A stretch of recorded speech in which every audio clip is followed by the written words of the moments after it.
الحمد لله وكفى والصلاة والسلام على عباده الذين اصطفى خصوصا على أفضلهم وخاتم النبيين محمد الأمين وعلى آله وصحبه أجمعين. أما بعد فقد قال الله تبارك وتعالى كما ورد في سورة لقمان: أعوذ بالله من الشيطان الرجيم بسم الله الرحمن الرحيم وَلَقَدْ آتَيْنَا لُقْمَانَ الْحِكْمَةَ أَنِ اشْكُرْ لِلَّهِ وَمَنْ يَشْكُرْ فَإِنَّمَا يَشْكُرُ لِنَفْسِهِ وَمَنْ كَفَرَ فَإِنَّ اللَّهَ غَنِيٌّ حَمِيدٌ.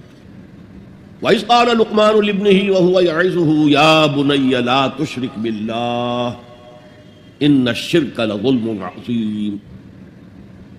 وَوَصَّيْنَا الْإِنسَانَ بِوَالِدَيْهِ حملته أمه وهنا على وهن وفصاله في عامين أن اشكر لي ولوالديك إلي المصير وإن جاهداك على أن تشرك بي ما ليس لك به علم فلا تطعهما وصاحبهما في الدنيا معروفا واتبع سبيل من أناب إلي ثم إلي مرجعكم فأنبئكم بما كنتم تعملون.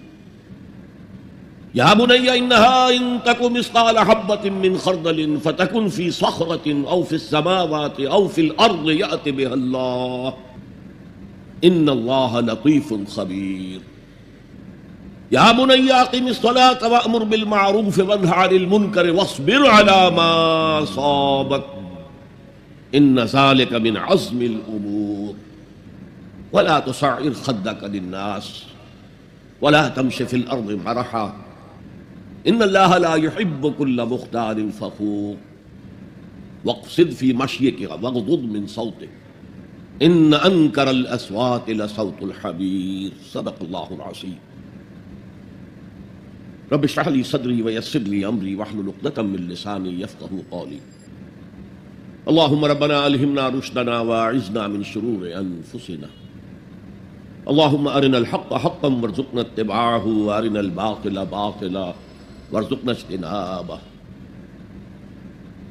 آمین یا رب العالمین. معزز حاضرین اور محترم خواتین، السلام علیکم ورحمۃ اللہ وبرکاتہ. ہماری آج کی گفتگو کا عنوان اور موضوع مشکلات القرآن میں سے ہے. ہمارے دین کے گہرے فہم سے تعلق رکھنے والا ہے. آیا ایمان کل کا کل کسی نبی کے ان امور ایمانی کی اطلاع دینے پر منحصر ہے، یا اس ایمان کی کوئی جڑ عقل انسانی اور فطرت انسانی میں موجود ہے؟ یہ گویا کہ ماہیت ایمان، حقیقت ایمان کے موضوع سے بہت گہرے تعلق رکھنے والا موضوع ہے. اس کے لیے سب سے پہلے ہم نے منتخب کیا ہے ایک ایسے شخص کے ذکر کو جو نہ نبی تھا نہ کسی نبی کا پیروکار تھا، صرف ایک حکیم اور دانا اور سلیم الفطرت اور سلیم العقل انسان تھا. وہ اپنے غور و فکر سے اور اپنی فطرت کے اندر چھپی ہوئی شہادتوں سے ایمان کے ضمن تک کہاں تک پہنچا، یہ در حقیقت اس موضوع پر ایک مثال ہے جو قرآن میں پیش کی گئی ہے. حضرت لقمان عرب میں مشہور تھے، ایک بہت دانا اور حکیم انسان. ان کے مقولے مشہور تھے، انہیں کوٹ کیا جاتا تھا. جیسے آپ دیکھتے ہیں میں اپنے خطابات میں علامہ اقبال کو کوٹ کرتا ہوں، ایسے ہی ان کو بھی کوٹ کیا جاتا تھا، ان کے اقوال افعال. لیکن وہ عرب نہیں تھے. وہ نوبیا ایک علاقہ ہے کہ جو موجودہ سوڈان اور مصر کی سرحد کے قریب، حصہ سوڈان کا ہے لیکن مصر کے سرحد کے ساتھ ملحق، وہاں کے رہنے والے انسان تھے. سوسائٹی کے کسی اونچے طبقے سے تعلق نہیں تھا، پیشے کے اعتبار سے بڑھئی تھے، کارپینٹر تھے.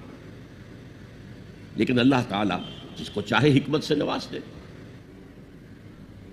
وَمَن يُؤْتَ الْحِكْمَةَ فَقَدْ أُوتِيَ خَيْرًا كَثِيرًا. جس کو اللہ تعالیٰ حکمت عطا کر دے اس کو تو گویا خیر کثیر عطا کر دیا گیا۔ شاہ ولی اللہ دہلوی رحمۃ اللہ علیہ کی ایک تالیف کا نام خیر کثیر بھی ہے، جیسے حجت اللہ البالغہ ان کی مشہور ترین کتاب ہے۔ تو خیر کثیر کیا ہے؟ حکمت۔ اس پہلو سے جیسا کہ میں عظمت قرآن کے ضمن میں عرض کر چکا ہوں کہ تعلیم و تربیت نبوی علی صاحب الصلاۃ والسلام کا جو ٹاپ کا درجہ ہے وہ تعلیم حکمت ہے۔ یتلو علیہم آیاتہ ویزکیہم ویعلمہم الکتاب والحکمہ۔ حضرت لقمان کو اللہ تعالیٰ نے حکمت عطا کی۔ اسی طرح حضرت یحییٰ کے بارے میں آتا ہے وَآتَيْنَاهُ الْحُکْمَ صَبِیًّا، ہم نے اسے بچپن ہی میں حکمت عطا کر دی تھی۔ یہ جو حضرت لقمان ہیں، میں نے ان کے ضمن میں دو لفظ استعمال کیے ہیں، سلیم الفطرت، سلیم العقل۔ پہلے ان کو ڈیفائن کر لیجیے۔ انسان میں ایک عقل ہے، اور یہ ہمارے وجود حیوانی کا حصہ ہے۔ تمام حیوانات میں عقل ہے، تھوڑی ہے، کم ہے، لیکن ہے۔ انسان میں یہ عقل ترقی کرتے ہوئے بہت بلندی پر پہنچی ہے۔ اسی عقل کا ظہور ہوا ہے بڑے بڑے فلسفیوں کی شکل میں۔ سقراط، افلاطون، ارسطو، یہ کون تھے؟ تو عقل جو ہے یہ خود اپنی جگہ پر ایک روشنی ہے، لیکن یہ انتہائی مقصود تک نہیں پہنچا سکتی، اس کی لمیٹیشنز ہیں۔ اقبال کہتا ہے گزر جا عقل سے آگے کہ یہ نور چراغ راہ ہے، منزل نہیں ہے۔ یہ راستہ تو دکھاتی ہے لیکن منزل تک نہیں پہنچا سکتی۔ دوسری طرف لفظ فطرت ہے، فطرت اسے کہتے ہیں۔ فطرت کا تعلق انسان کے روحانی وجود سے ہے۔ یہ روحانی وجود جو ہے اپنے اندر کچھ گواہیاں لیے ہوئے ہے۔ اس وجود کے اندر اللہ کی معرفت اور اللہ کی محبت موجود ہے، لیکن پوٹینشل فارم میں ہے، بالقوہ ہے۔ اس کا ظہور ایک پروسیس سے ہوتا ہے۔ اس پروسیس پر ہم بعد میں آج گفتگو کریں گے انشاءاللہ۔ ابھی صرف ان دونوں اصطلاحات کو پہچان لیجیے۔ عقل خالص سے اگر کوئی شخص اس کائنات کی گتھی کو سلجھانا چاہے گا، عقل خالص، فطرت کو نظر انداز کرتے ہوئے، فطرت کے اشاروں کو نظر انداز کرتے ہوئے، فطرت کے اشاروں کی کرتا ہے نگہبانی، یا بندہ صحرائی یا برد کوہستانی، وہ فطرت سے قریب تر ہوتا ہے۔ بڑے بڑے شہروں میں رہنے والے لوگ فطرت سے دور تر ہو جاتے ہیں۔ بہت سے لوگوں کو آسمان دیکھنے کا موقع نہیں ملتا۔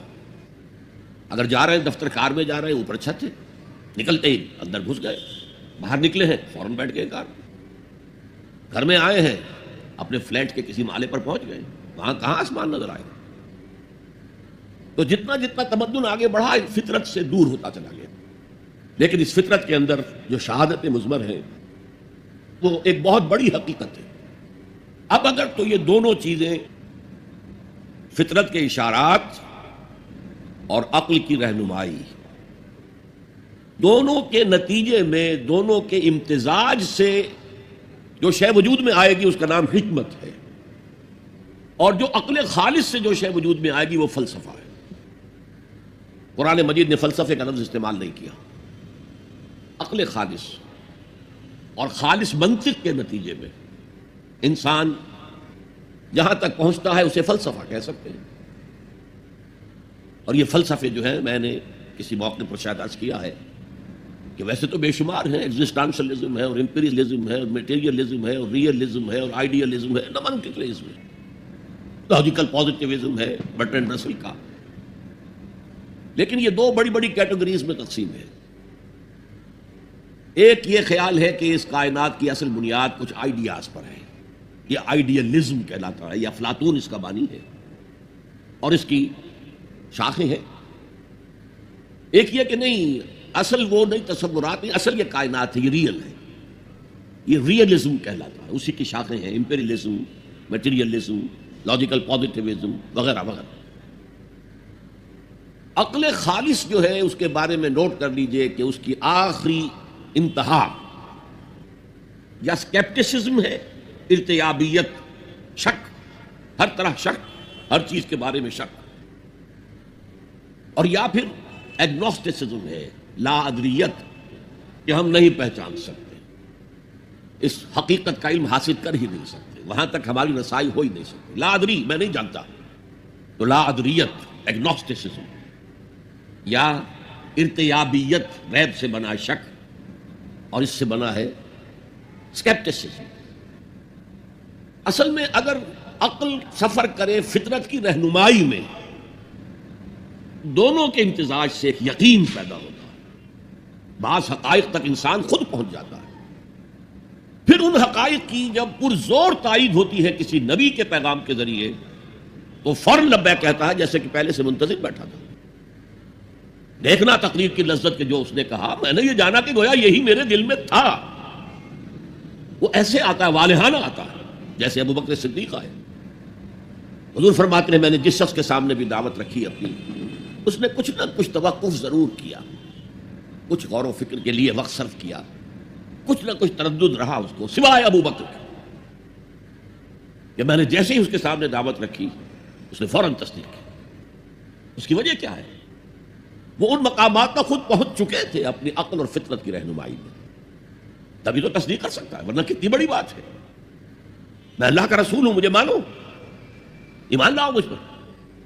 لیکن یہ کہ اگر اندر وہ کچھ موجود ہے پہلے سے، اس بات کی دعوت دے رہے ہیں، تو اس کی تصدیق میں کوئی دیر نہیں لگے گی۔ تو اس کی ایک کامل مثال، غور کیجئے کہ ایک شخص جو نہ نبی ہے نہ رسول ہے، اور اس کا اتنا مفصل ذکر ہو رہا ہے، 8 آیات پر مشتمل ایک رکوع مکمل، اور آپ کو معلوم ہے اس سورت کا نام بھی سورہ لقمان ہے، کیونکہ ابھی میں نے رکوع کا لفظ استعمال کیا تو اس کی تعریف بھی آپ کے سامنے بیان کروں گا۔ حضور کے زمانے میں دو ہی اصطلاحات تھی، آیت سورت، آیات سور، اس کے سوا ایک اور اصطلاح تھی، حزب یا منزل۔ قرآن کی سورتوں کو 7 حصوں میں تقسیم کیا گیا تھا، تاکہ روزانہ ایک حصہ کی تلاوت کر کے، جو رات کو ہوتی تھی بالعموم تہجد میں، انسان ایک ہفتے میں قرآن مجید ختم کر لے۔ یہ 3 اصطلاحات تو ہیں دور نبوی کی، آیات، سور، سورتیں، اور احزاب یا منزلیں۔ یہ چوتھی اصطلاح آئی ہے رکوع، یہ صحابہ کے دور کے بعد ہے۔ بڑی صورتوں کو اس لیے رکوعوں میں تقسیم کیا گیا کہ ایک رکوع کو ایک رکعت میں پڑھ لیا جائے، رکعت رکوع کے ساتھ ہے۔ آپ کو معلوم ہے جس سے جماعت میں رکوع مل گیا اس کی رکعت ہو گئی، اس کی رکعت جو ہے وہ پوری ہے۔ ظاہر بات ہے کہ سورہ بقرہ جو ہے پوری ایک رکعت میں پڑھنا تو ممکن نہیں ہے عام انسان کے لیے، لہذا اسے تقسیم کیا گیا رکوعوں میں، اور یہ تقسیم بڑے ارلی دور میں ہو گئی تھی، دور نبوت کے فوراً بعد، اور یہ تقسیم بڑی حکمت پر مبنی ہے، ایک مضمون مکمل ہو جائے، ایسا نہ ہو کہ ایک بات چل رہی تھی اور اچانک امام جو ہے وہ رکوع میں چلا گیا، بات کٹ گئی، اور پھر کبھی اس نے بات ایسی شروع کر دی جس کا تعلق اپنے ما سبق سے، ما قبل سے ہے ہی نہیں۔ یہ کام کرتے ہیں وہ ائمہ جو عالم نہیں ہیں، حافظ ہیں، قاری ہیں، عالم نہیں ہیں، اور اس میں بسا اوقات بڑی شدید تکلیف ہوتی، کوفت ہوتی۔ تو یہ رکوع جو ہے ان میں بڑی صورتوں کو تقسیم کیا گیا تاکہ اتنے حصے ہو جائیں کہ ایک رکعت میں ایک انسان تلاوت کر لے اور مضمون پورا ہو جائے، بات کہیں درمیان میں نہ ٹوٹے۔ اب دیکھیے اس پورے رکوع کا اس وقت درس دینا میرے لیے ممکن نہیں ہے، اس کو میں نے صرف ایک شہادت کے طور پر پیش کیا ہے، لیکن اس کے ذریعے ہمیں معلوم ہو جائے گا کہ عقل و فطرت کی رہنمائی میں انسان کہاں تک پہنچ سکتا ہے، جہاں سے آگے صرف عقل و فطرت رہنمائی نہیں کر سکتی۔ فرمایا وَلَقَدْ آتَيْنَا لُقْمَانَ الْحِكْمَةَ أَنِ اشْكُرْ لِلَّهِ، ہم نے لقمان کو حکمت عطا کی تھی کہ کر شکر اللہ۔ گویا کہ حکمت کا لازمی نیسیسری تقاضا، نتیجہ اللہ کا شکر ہے۔ اب اس میں دیکھیے 2 چیزیں مل گئی، شکر اور اللہ کا شکر۔ کس کا شکر؟ ایک کا تعلق فطرت سے ہے، آپ کی فطرت کے اندر یہ شے مضمر ہے، انہیرنٹ ہے کہ اگر کوئی آپ کے ساتھ کوئی خیر کرے، بھلائی کرے، آپ کی کسی ضرورت کو پورا کرے، تو اس کے لیے ایک جذبہ تشکر پیدا ہو، جذبہ امتنان قلب میں پیدا ہو۔ اور آپ اگر کلچرڈ انسان ہیں تو آپ پھر اسے زبان سے بھی ادا کریں گے، جناب آپ کا بہت شکریہ، آپ نے میری یہ ضرورت پوری کی۔ شکر فطرت انسانی کی صحت کی علامت ہے، جس کو میں نے کہا سلیم الفطرت،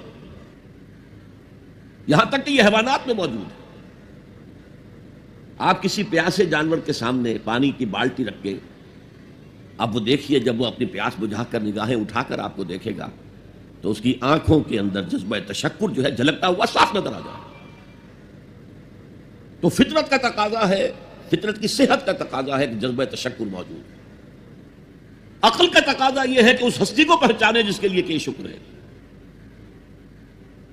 سب سے پہلے آپ کو معلوم ہے، جیسے کہ آگے چل کر آیا، انشکر لی ولوالدیک، سب سے پہلا شکر جو انسان میں ہوتا ہے وہ اپنے والدین کے لیے ہوتا ہے۔ پالا پوسا، تکلیفیں اٹھائیں، اپنا پیٹ کاٹا اور ہمیں کھلایا، اپنی نیند جو ہے کھوئی، لیکن اگر کوئی ہماری تکلیف لاحق تھی تو اس کا مداوع کرتے رہے۔ اس سے آگے انسان سوچتا رہا، اس ہوا سے مجھے بہت فائدہ ہوتا ہے، یہ آگ میرے لیے بہت مفید ہے، سب سے بڑھ کر یہ سورج ہے۔ تو ان کے لیے بھی ایک جذبہ تشکر ابھرا۔ لیکن ایک شکر تو اس ہستی کا ہوتا ہے جس کو انسان خود بھی کوئی بدلہ دے سکے۔ ہل جزاء الاحسان الا الاحسان، والدین کے تشکر کا آپ حق ادا کر سکیں گے اگر بوڑھے والدین آپ کے پاس ہوں۔ اما یبلغن عندک الکبر احدہما او کلاہما فلا تقل لہما اف ولا تنہرہما وقل لہما قولا کریما واخفض لہما جناح الذل من الرحمۃ وقل رب ارحمہما کما ربیانی صغیرا۔ اور اگر تمہارے پاس تمہارے والدین میں سے کوئی ایک یا دونوں بڑھاپے کی عمر کو پہنچ ہی جائیں تو دیکھنا کبھی انہیں اف تک نہ کہنا، کبھی انہیں جھڑکنا نہیں، ان سے بات کرنا بہت ادب کے ساتھ، اور اپنے کندھوں کو جھکا کر رکھنا ان کے سامنے، سینہ تان کے بات نہ کرنا۔ اور سب سے بڑھ کر یہ کہ اللہ سے دعا کرنا کہ اللہ میں ان کا حق ادا کرنے سے قاصر ہوں، تو ہی ان پر رحم فرما، میں تجھ سے رحم کی درخواست کر رہا ہوں، میری اس درخواست کو شرف قبول عطا کرتے ہوئے ان پر رحم فرما۔ یہ گویا کہ آخری ہے، وقل رب ارحمہما کما ربیانی صغیرا۔ بہرحال بڑھاپے میں خدمت کی ہے تو کچھ نہ کچھ تو حق ادا کیا ہے۔ لیکن اگر کسی ایسے شے کا معاملہ ہے، میں بہت زیادہ وقت نہیں دینا چاہتا اور درمیانی کڑیاں بھی بیان کرتا، سورج ہے کہ اس کی ساری حرارت سے یہ سارا نظام چل رہا ہے۔ یہ بھی کہتے ہیں سورج ہی کا ٹوٹا ہوا ٹکڑا ہے یہ زمین، اسی سورج کی حرارت سے فصلیں پکتی ہیں، اسی سورج کا عمل تو ہے جو پانی کو بخارات بنا کر اٹھا رہا ہے سمندر سے، اسی سورج کے اتار چڑھاؤ سے ہواؤں کا نظام ہے،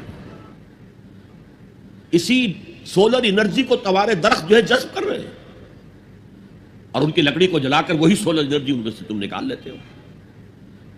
گویا کہ انسانی زندگی کا جہاں تک انسان سوچ سکتا وہ دار و مدار سورج پر ہے۔ لیکن سورج کا شکریہ کیسے ادا کریں، اس کے ساتھ کیا احسان کریں، کیا بھلائی کریں، کیا خدمت کریں؟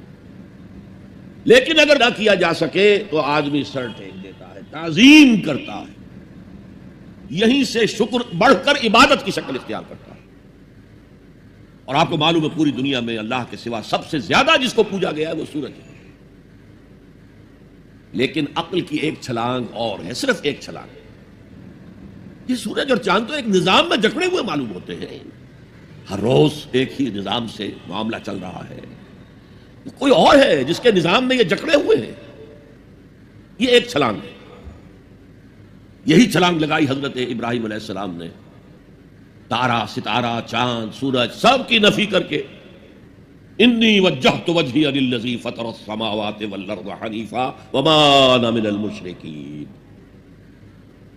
یہ ہے عقل کا معاملہ۔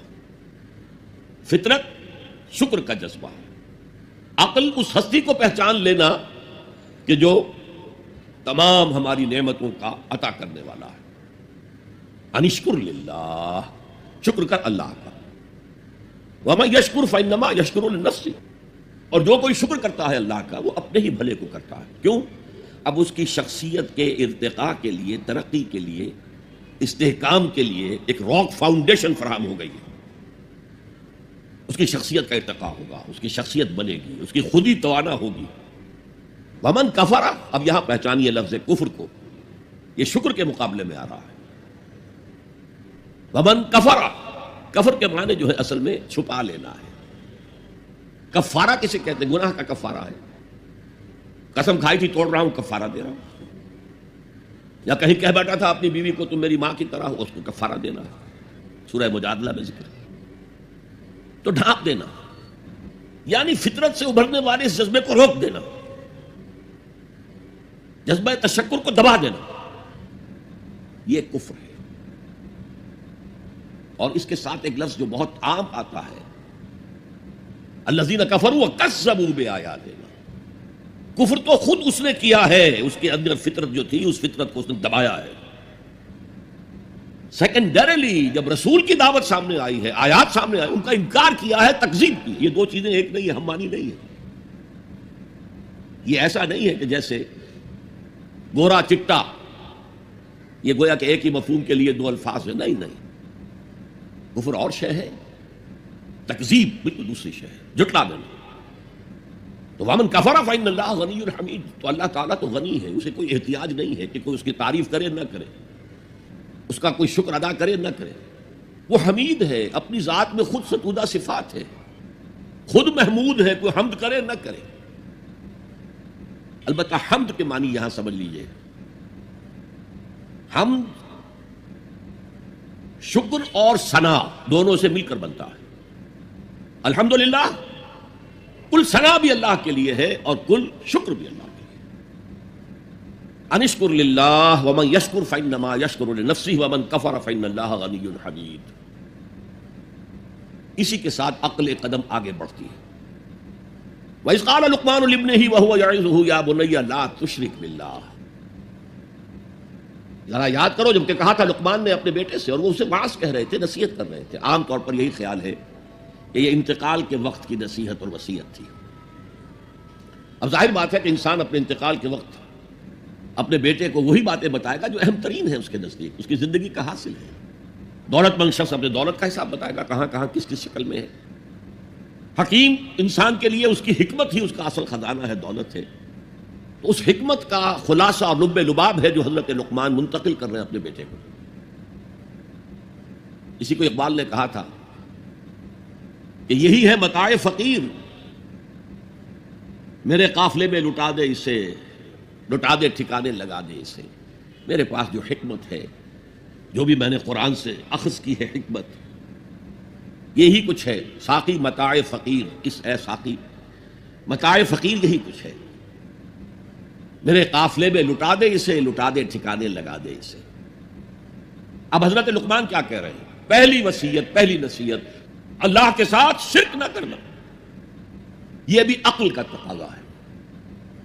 یہ پورا نظام کائنات کا اتنا مرکزیت لیے ہوئے ہے، اس کے اجزاء آپس میں اس طرح مربوط ہیں کہ یہاں کنٹرول کسی ایک ہی ہستی کا چل سکتا ہے، دو کا نہیں۔ دو کا ہوگا لفسدتا، اللہ کے سوا بھی کوئی الہ ہوتا تو کائنات میں فساد ہو جاتا۔ ایک کی مرضی یہ ہے، دوسرے کی یہ ہے۔ قرآن میں یہ بھی آیا ہے کہ پھر ہر جو الہ، ہر خالق اپنی شے لے کے علیحدہ ہو جائے گا۔ ایک ہستی ہے جو اس کائنات کو کنٹرول کر رہی ہے، ایک ذہن ہے جو اس کائنات میں کار فرما ہے، ایک حکمت ہے جو اس پوری کریشن کی پشت پر ہے۔ ایک قل هو اللہ احد، یہ ہے حکمت کا دوسرا نتیجہ عقل کے اعتبار سے۔ لا تشرک باللہ، اب یہاں میں شرک کی اقسام میں بیان کر سکتا، ان الشرک لظلم عظیم، یقیناً شرک بہت بڑی زیادتی ہے، بہت بڑا ظلم ہے۔ ظلم کسے کہتے ہیں؟ عربی میں اس کو کہتے ہیں وضع شیء فی غیر محلہ، کسی شے کو اس کے اصل مقام سے ہٹا دینا۔ اور شرک کی دو ہی شکلیں ہیں، یا تو خدا کو اس کے اصل مقام رفیع سے اتار کر مخلوقات کی صف میں لے آتے ہیں، اس میں کوئی احتیاج ثابت کر دیتے ہیں، یا جیسے تورات میں اس کے جو بھی مرتبین تھے، اس کی تباہی کے بعد 587 قبل مسیح میں تورات تباہ ہو گئی تھی، اس کے کچھ 100 سال بعد کچھ لوگوں نے اپنی یادداشتوں سے مرتب کی ہے، وہ ہے اس وقت تورات کے نام سے جو دنیا میں ہے، اصل تورات نہیں ہے۔ اس کے جو مرتبین ہیں انہوں نے یہ بھی لکھ دیا ہے کہ حضرت یعقوب کی اور اللہ کی کشتی ہوئی اور حضرت یعقوب نے اللہ کو پچھاڑ دیا. یہ بھی ہے انسانی سطح پر لے آئے, یا پھر مخلوقات میں سے کسی کو اللہ کی جگہ پہنچا دیا. دونوں جو ہیں ظلم, یعنی وضع الشیء فی غیر محلہ, شے کو اس کی اصل حقیقت سے, اصل جگہ سے, اصل مقام سے, اصل مرتبے سے ہٹا دینا. ان الشرک لظلم عظیم. شرک فی الذات بدترین شرک ہے, اللہ کی ذات میں بیٹا ماننا, بیٹی ماننا, یا یہ اللہ ہی نے اس کائنات کی شکل اختیار کر لی, ہر چیز خدا ہے. فلسفوں میں یہ ہماؤس کا فلسفہ, یہ شرک فی الذات کی بدترین صورت ہے, بدترین صورت ہے. پھر شرک فی صفات ہے. بدقسمتی سے ہماری زبان میں الفاظ, صفات کے لیے جو الفاظ ہیں وہ مشترک ہیں اللہ میں اور مخلوق میں. اللہ موجود ہے, ہم بھی موجود ہیں. اللہ علیم ہے, ہم بھی علیم ہے, عالم ہے, علامہ بھی ہے, علامہ. یہ جو اشتراک لفظی ہے اس سے بھی مغالطے پیدا ہوتے ہیں. اللہ کی جملہ صفات اس کی ذاتی ہے, قدیم ہے جیسے اس کی ذات قدیم ہے, اور غیر انتہائی ہے, لامحدود ہے. جبکہ مخلوقات کی ہر صفت عطائی ہے, اللہ کی دی ہوئی ہے, ذاتی نہیں ہے, محدود ہے, لامحدود نہیں ہے. اور جیسے اس کا وجود حادث ہے اس کی صفت بھی حادث ہے. یہ فرق اگر ملحوظ رہے تب تو آدمی بچ جائے گا شرک فی صفات سے, ورنہ گڑبڑ ہو جاتا ہے معاملہ. پھر شرک فی الحقوق ہے, اللہ کا حق ہے کہ اس کی بندگی کی جائے, اس کا حکم مانا جائے, اس کا قانون نافذ کیا جائے, اس کی حاکمیت تسلیم کی جائے. اس میں اگر آپ آ کر شریک ہو گئے, ہم خود حاکم ہیں, حاکمیت جمہور, سلطانی جمہور کا آتا ہے زمانہ, جو نقش کہن تم کو نظر آئے مٹا دو, شرک ہے. فرعون خدائی کا دعویٰ کر کے عظیم ترین شرک کا ارتکاب کر رہا تھا. نمرود نے خدائی کا دعویٰ کیا, عظیم ترین شرک کا ارتکاب کر رہا تھا. یہ شرک کی میں نے 3 موٹی, اس میں تفاصیل ہیں بہت. تو اس قال لقمان لابنہ وهو یعظہ یا بنی, اب بنیہ کو نوٹ کیجئے, اے میرے چھوٹے سے بچے. اس کا یہ مطلب نہیں ہے, یہ پیار سے ہے. والدین کے لیے بیٹے جوان ہو جائے تب بھی بچے ہی رہتے ہیں, وہ محبت ان سے اسی طرح کرتے ہیں جیسے چھوٹے بچوں سے کی جائے.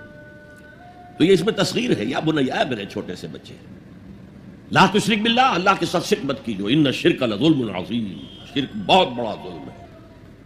وہ وصینا الانسان بوالدیہ. اب حضرت لقمان کی نصیحتوں کا سلسلہ توڑ کر بیچ میں اللہ ایک وصیت خود اپنی کر رہے ہیں, یا اس کا اثبات کر رہے ہیں. اور ہم نے وصیت کی ہے انسان کو اس کے والدین کے بارے میں. یہ بھی فطرت انسانی میں ہے, والدین کا شکر ادا کرنا, والدین کے حقوق تسلیم کرنا, ماننا, ان کی خدمت کرنا. بچپن میں انہوں نے انگلی پکڑ کر تمہیں چلایا تھا, اب ہو سکتا ہے بوڑھے باپ کو انگلی پکڑ کر آپ کو چلانا پڑے. تو اس کو اپنی طرح منسوخ کیا. کیوں؟ اگر حضرت لقمان کہتے تو اس میں ذرا جھجک والی بات تھی کہ اپنے حقوق اپنے بچے کو بتا رہے ہیں. اللہ نے مضمون کی تکمیل کے لیے وَوَصَّيْنَا الْإِنسَانَ بِوَالِدَيْهِ, اس سے پہلے سورہ عنکبوت میں آیا ہے وَوَصَّيْنَا الْإِنسَانَ بِوَالِدَيْهِ حُسْنًا, ہم نے انسان کو وصیت کی ہے والدین کے حق میں بھلائی کی, نیک سلوک کی. اچھا, والدین میں سے والدہ کا معاملہ والد کے مقابلے میں بہت بڑھ کر ہے. والد تو آپ کو معلوم ہے جو بھی ایک تعلق ہوا بیوی سے, اس کے بعد کا جو سارا معاملہ ہے وہ تو ماں کے پیٹ میں, ماں کا خون چوس کر وہ بچہ پل رہا ہے.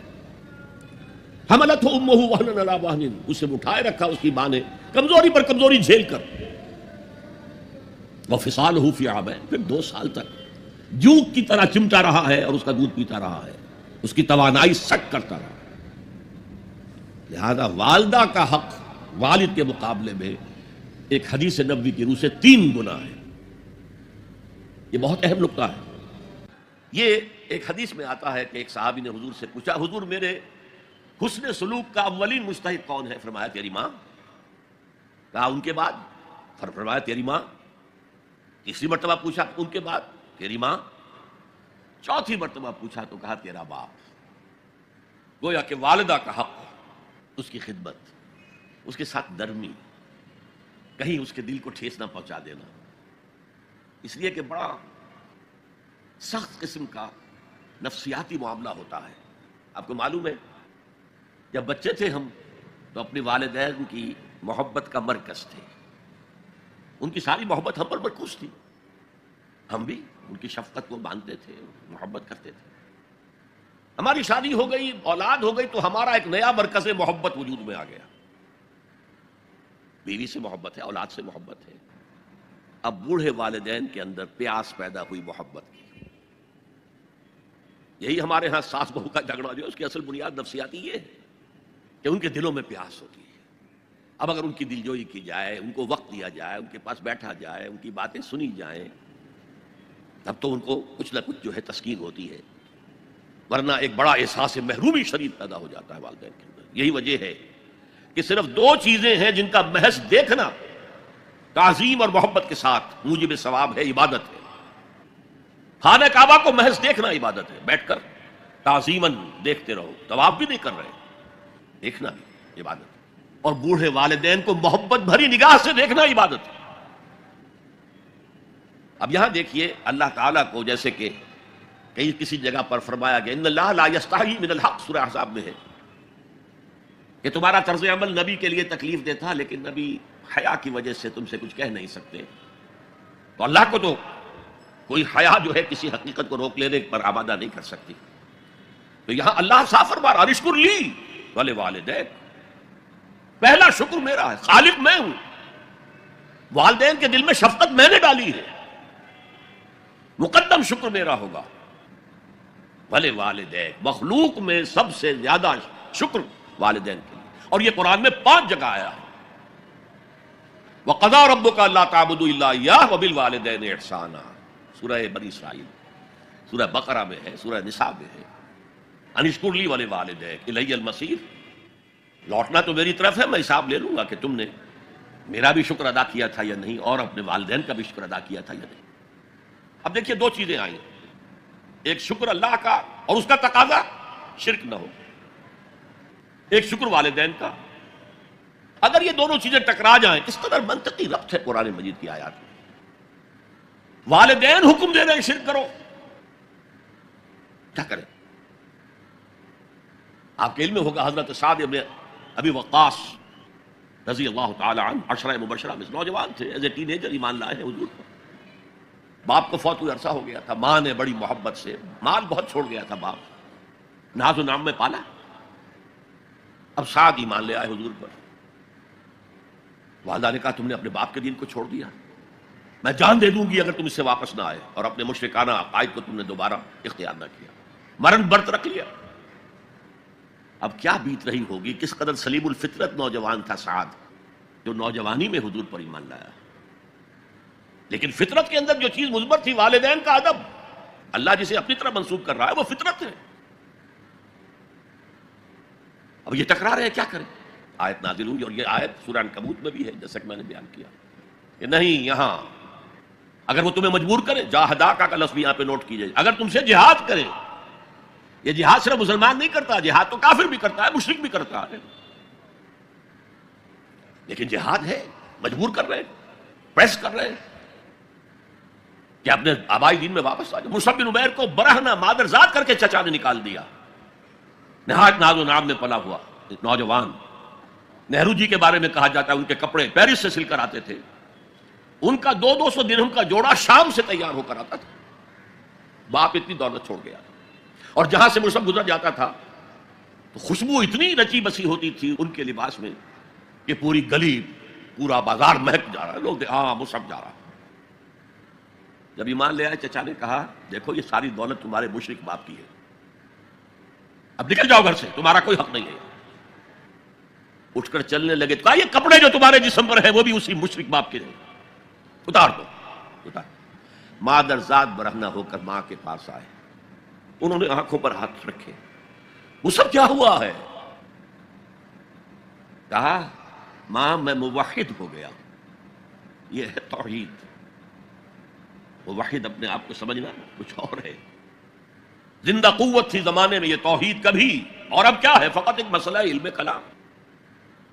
وَإِن جَاهَدَاكَ عَلَىٰ أَن تُشْرِكَ بِي مَا لَيْسَ لَكَ بِهِ عِلْمٌ فَلَا تُطِعْهُمَا۔ اچھا یہ 2 انداز آتے ہیں شرک کے بارے میں، مَا لَيْسَ لَكَ بِهِ علم، تمہارے پاس کوئی علم نہیں ہے ان ہستیوں کے بارے میں جن کے بارے میں کہا جاتا ہے کہ وہ خدا کی شریک ہے۔ عقل جو ہے یہ عقل انسانی تسلیم نہیں کرتی کہ ایک ہی ارادہ ہے، ایک ہی اسکیم ہے، ایک ہی حکمت ہے، ایک ہی پلان ہے جو پوری کائنات کو اپنے احاطے میں لیے ہوئے. یا کہا جاتا ہے ما لم ينزل به سلطانا، کسی ایسی ہستی کو شریک نہ کرو جس کے لیے اللہ نے کوئی سند نہیں اتاری. اللہ اگر کہتا میرے ساتھ یہ بھی شریک ہے تو ٹھیک ہے، ہم اللہ کو سجدہ کرتے ہیں، اس کو بھی کر دیتے ہیں. جیسے کہ حضور سے کہلوایا گیا ان کان للرحمن ولد فانا اول العابدین، اگر رحمان کا کوئی بیٹا ہوتا سب سے پہلے میں عبادت کرتا اس کی. کوئی نہیں ہے، نہ بیٹا ہے نہ بیٹی ہے. قل هو اللہ احد اللہ الصمد لم یلد ولم یولد ولم یکن له کفوا احد. تو فرمایا وَإِن جَاهَدَاكَ عَلَىٰ أَن تُشْرِكَ بِي مَا لَيْسَ لَكَ بِهِ عِلْمٌ فَلَا تُطِعْهُمَا. لیکن یہی توازن دیکھیے، یہ صرف اللہ کے کلام میں ہو سکتا ہے. یہ نہیں کہ پھر ان کو دفاع کرو، ان سے کوئی تعلق نہ رکھو، نہیں. صاحبهما فی الدنیا معروفا، ان کا کہنا تو مت مانو اس معاملے میں. اللہ کا حق احق ہے، بالا تر ہے، لیکن ان کے ساتھ دنیا میں رہو معروف طریقے سے، ان کے حقوق ادا کرو. چاہے مشرک ہے والدین، چاہے کافر ہے والدین، ان کی خدمت تمہارے ذمے ہے، ان کی ضروریات پورا کرنا تمہارے ذمے ہے اپنے مقدرت کے مطابق. صاحبہما فی الدنیا معروفا، اور واتبع سبیل من اناب الی، پیروی والدین کی ضروری نہیں ہے، اطاعت والدین کی لازمی نہیں ہے. لا طاعت لمخلوق فی معصیت الخالق، کسی مخلوق کی اطاعت نہیں کی جا سکتی اگر اس سے خالق کی معصیت لازم آ رہی. تو والدین کے لیے بھی ہے، اطاعت مطلق نہیں ہے، پیروی ان کی ضروری نہیں ہے. پیروی اس کی کرو جس نے اپنا رخ میری طرف کر لیا.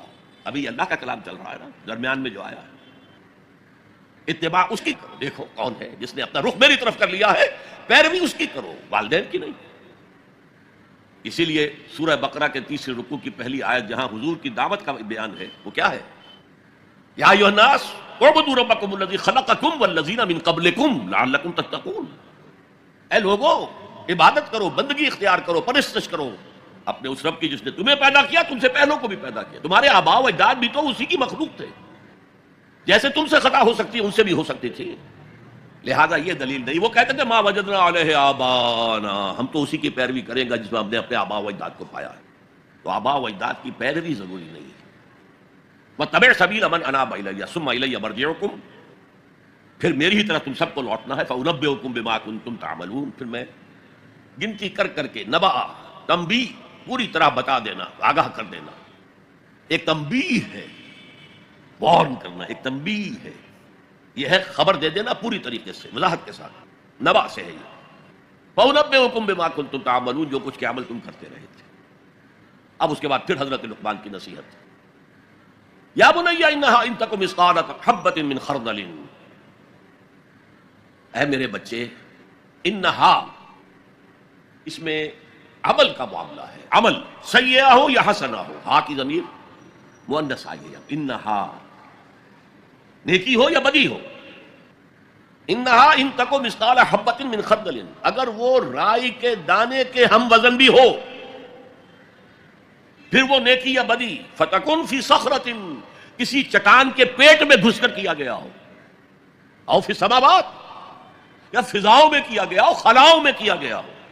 او فی الارض، یا زمین کے پیٹ میں کیا گیا ہو. یأتی بہ اللہ، اللہ اسے لے آئے گا. کائے کے لیے لے آئے گا؟ جزا و سزا کے لیے لے آئے گا.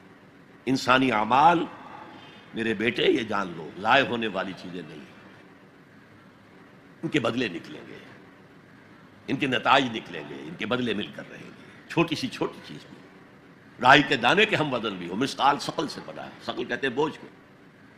تو اگر وہ رائی کے دانے کے ہم وزن بھی ہوگا تو کہیں نہیں چھپے گا. اس لیے آیا نا فَمَن يَعْمَلْ مِثْقَالَ ذَرَّةٍ خَيْرًا يَرَهُ وَمَن يَعْمَلْ مِثْقَالَ ذَرَّةٍ شَرًّا يَرَهُ. کسی نے اگر ذرے کے ہم وزن نیکی کی ہوگی وہ بھی اپنے سامنے پائے گا، اور ذرے کے ہم وزن کوئی بدی کی ہوگی وہ بھی سامنے پائے گا. ان اللہ لطیف خبیر، یقیناً اللہ تعالی لطیف ہے، باریک بین ہے، اور خبیر ہے، باخبر ہے، ہر شے سے باخبر ہے. لا یخفی علیہ شیء فی الارض ولا فی السماء، کوئی شے اس پر مخفی نہیں ہے، نہ زمین کی نہ آسمانوں کی.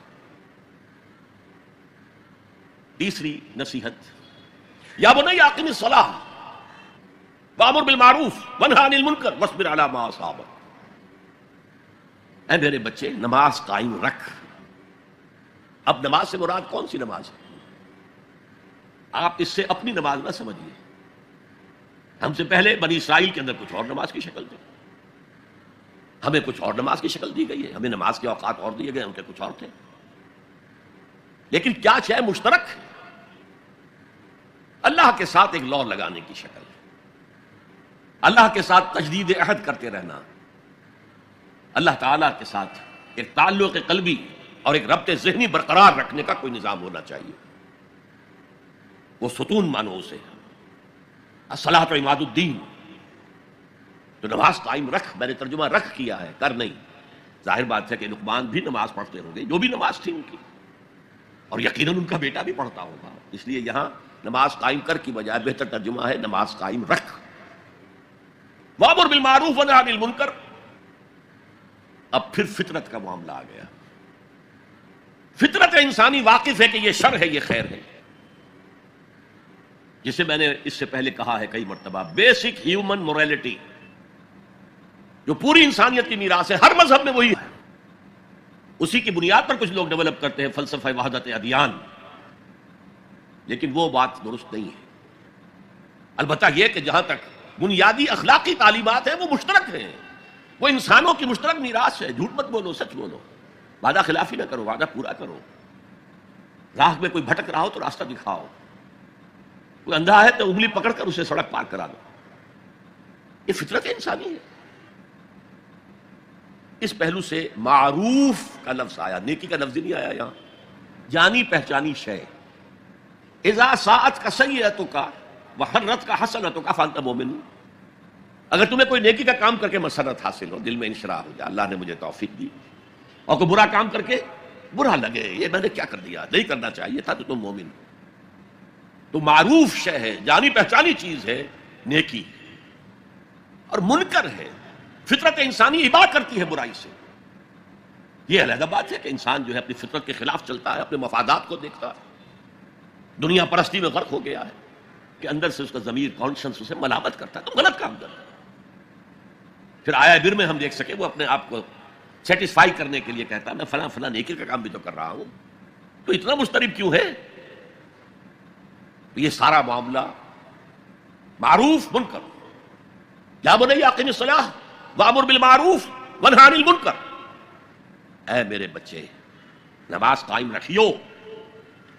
انتقال کے وقت کی یہ وصیت ہے، اور نیکی کا حکم دیتا رہیو، معروف شے کا پرچار کریو، یہ وہی مضمون آ گیا سورۃ العصر کا، والعصر ان الانسان لفی خسر الا الذین آمنوا وعملوا الصالحات وتواصوا بالحق وتواصوا بالصبر۔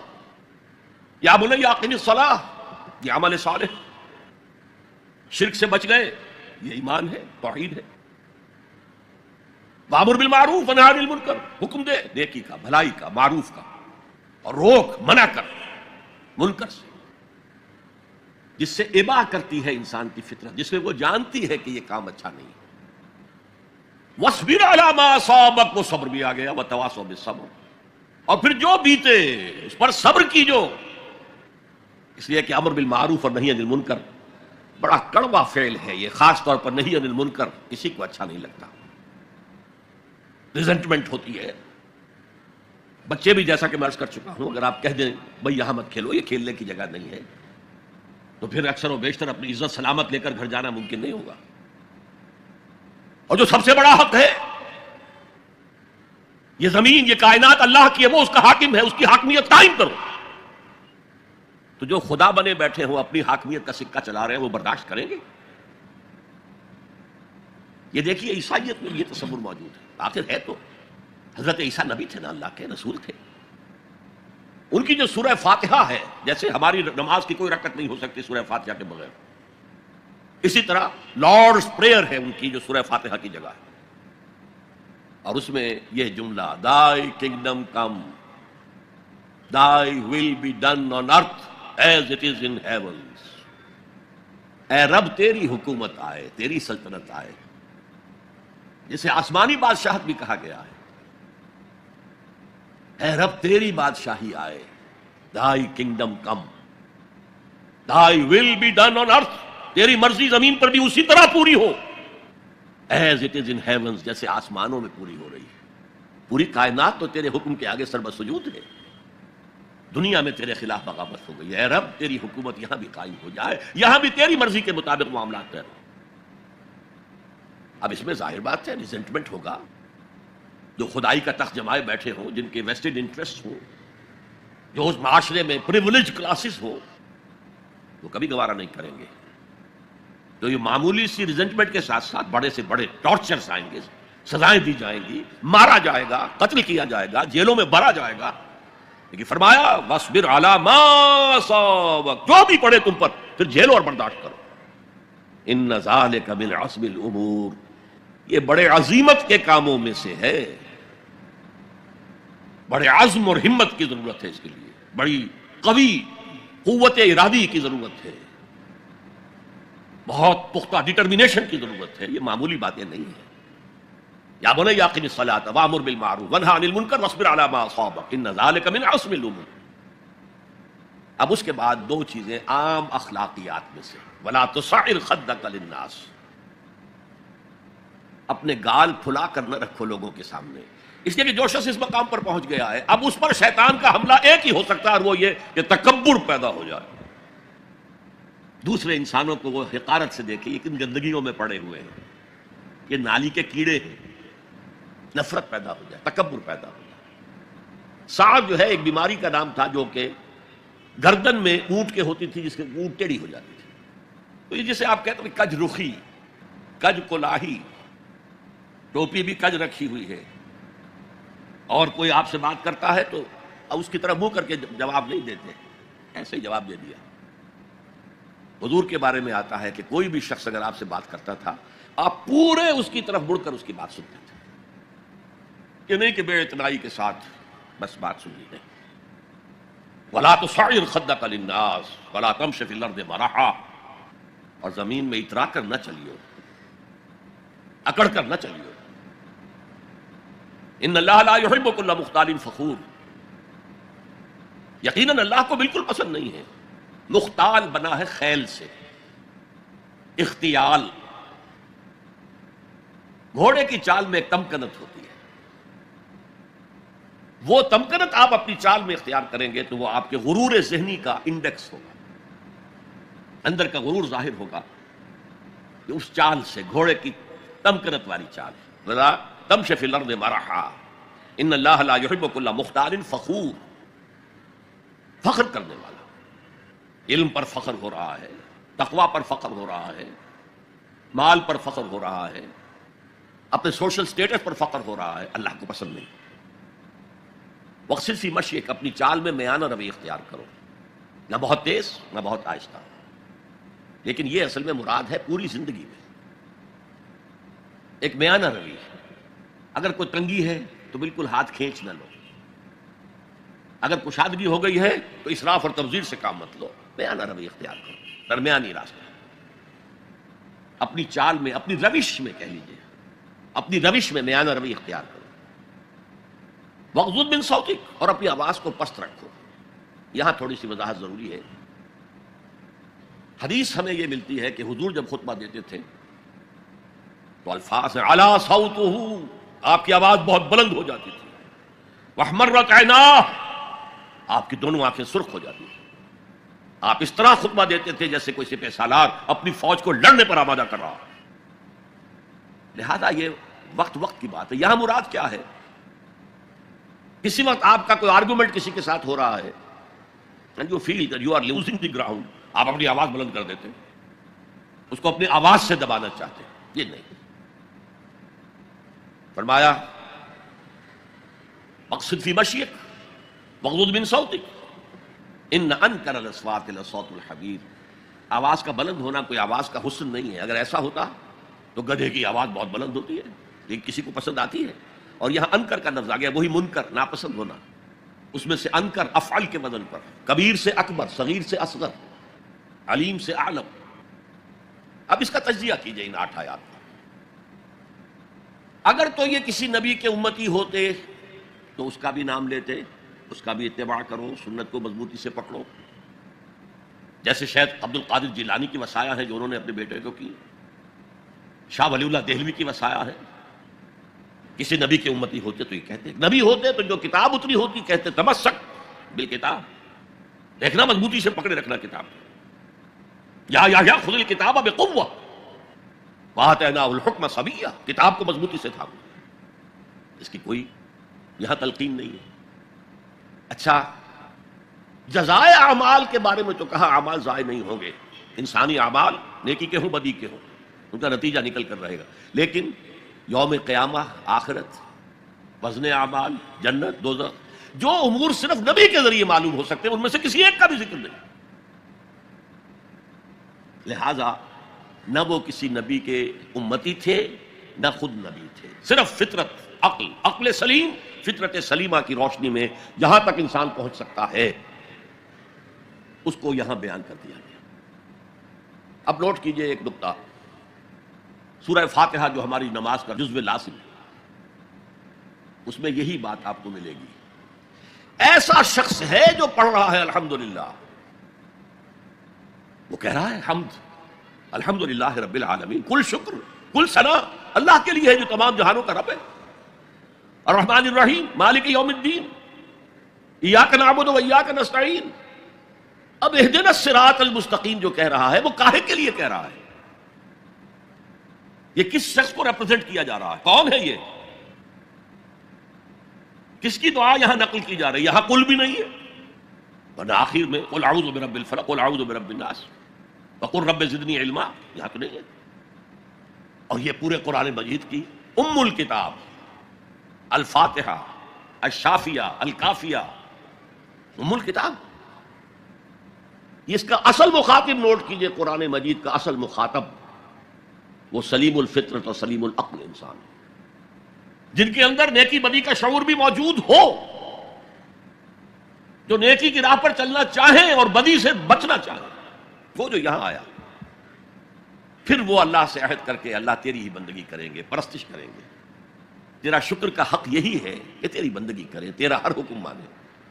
البتہ یہ کام بہت مشکل ہے، زندگی کے ہر معاملے میں تیرا حکم ماننا آسان نہیں، لہذا تجھ ہی سے مدد چاہتے ہیں. ایاک نعبد و ایاک نستعین، جیسے کہ حضور ہر نماز کے بعد دعاؤں جو مانگتے تھے ان میں سے اللہم اعنی علی ذکرک و شکرک و حسن عبادتک، اے اللہ میری مدد فرما کہ میں تیرا ذکر کر سکوں، تیرا شکر ادا کر سکوں، کما حقک، جیسا کہ تیرا حق ہے، اور حسن عبادت کا حق ادا کر سکوں. اب وہ ہدایت جو مانگی جا رہی ہے وہ انفرادی بھی معاملات ایسے ہوتے ہیں کہ جن میں انسان گھبرا جاتا ہے کہ یہ نیکی ہے یا بدی ہے. حضور نے فرمایا الحلال بین الحرام بین وبینہما مشتبہات. یہ جو درمیان میں آدمی کھڑا ہو جاتا ہے چھٹک کر، اور پھر سب سے بڑھ کر نظام اجتماعی، اس تک عقل رہنمائی نہیں کر سکتی. عقل انسانی مجبور ہے کہ گھٹنے ٹیک کر اللہ سے دعا کرے اہدنا الصراط المستقیم. یہ تین ڈائمنشنز ہیں عورت اور مرد کے درمیان توازن، حقوق اور فرائض کا، سرمایہ اور محنت کے درمیان توازن، اور جو بھی حکام وقت ہوں اور عوام ان کے درمیان توازن. یہ انسان کے لیے ممکن نہیں. یہاں انسان مجبور محض ہے کہ ہاتھ جوڑ کر دعا کرے. اور دیکھیے اسی کا ثبوت کیا ہے، جب اس اہدنا الصراط المستقیم کا جواب شروع ہوا ہے، یہ تو سوال تھا نا، سائل بن کر ہم نے کہا، اور اب سورہ بقرہ سے جواب شروع ہو رہا ہے. دیکھو یہ ہدایت کی کتاب ہم تمہیں دے رہے ہیں، الف لام میم ذالک الکتاب لا ریب فیہ ھدی للمتقین. یہ ہدایت ہے صرف ان کے لیے جو بچنا چاہتے ہیں. جسے کانٹ نے کہا ہے مورل لا ود ان، اس نے کہا کہ وجود ہستی کے دو دلیلیں ہیں سب سے بڑی، the starry heavens above and the moral law within. ہمارے اندر مورل لا ہے، یہ اچھا ہے یہ برا ہے، یہ خیر ہے یہ شر ہے، یہ مورل لا ہے اندر. جن کا یہ مورل لا فطرت کی صحت و سلامتی کی بنیاد پر برقرار ہے، جو تمیز کرتے ہیں بھلائی اور برائی میں، ان کے لیے ہدایت ہے. اولاً وہی آتے ہیں سلیم الفطرت لوگ، ابو بکر اور عثمان رضی اللہ تعالی عنہما، والذین تبعوہم بإحسان، پھر کچھ لوگ ان کے پیچھے پیچھے بھی آتے ہیں. ایک نمونہ دیکھ لیا، کچھ لوگ بڑھ رہے ہیں، یہ دوسرے درجے کے لوگ ہیں. قرآن مجید میں درجہ بندی بیان کی گئی ہے. السابقون الاولون من المہاجرین والانصار والذین اتبعوہم بإحسان رضی اللہ عنہم ورضوا عنہ.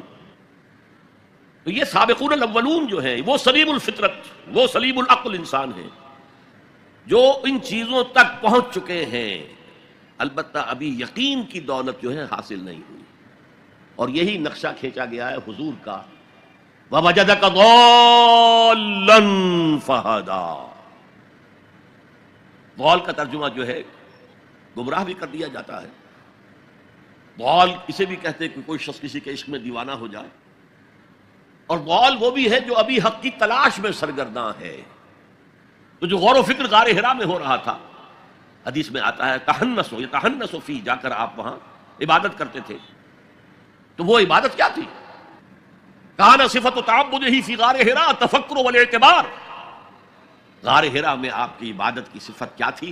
غور و فکر کہ کائنات کیا ہے. وہی جو سے فلسفی، جن کوسچن سے فلسفی ڈریپل کر رہا ہوتا ہے، دو ہاتھ کر رہا ہوتا ہے، وہی حضور اس سارے فکر کے مراحل سے گزرے ہیں اور قریب پہنچ گئے ہیں. تو دروازے پر دستک دی ہے، دروازہ کھلا ہے.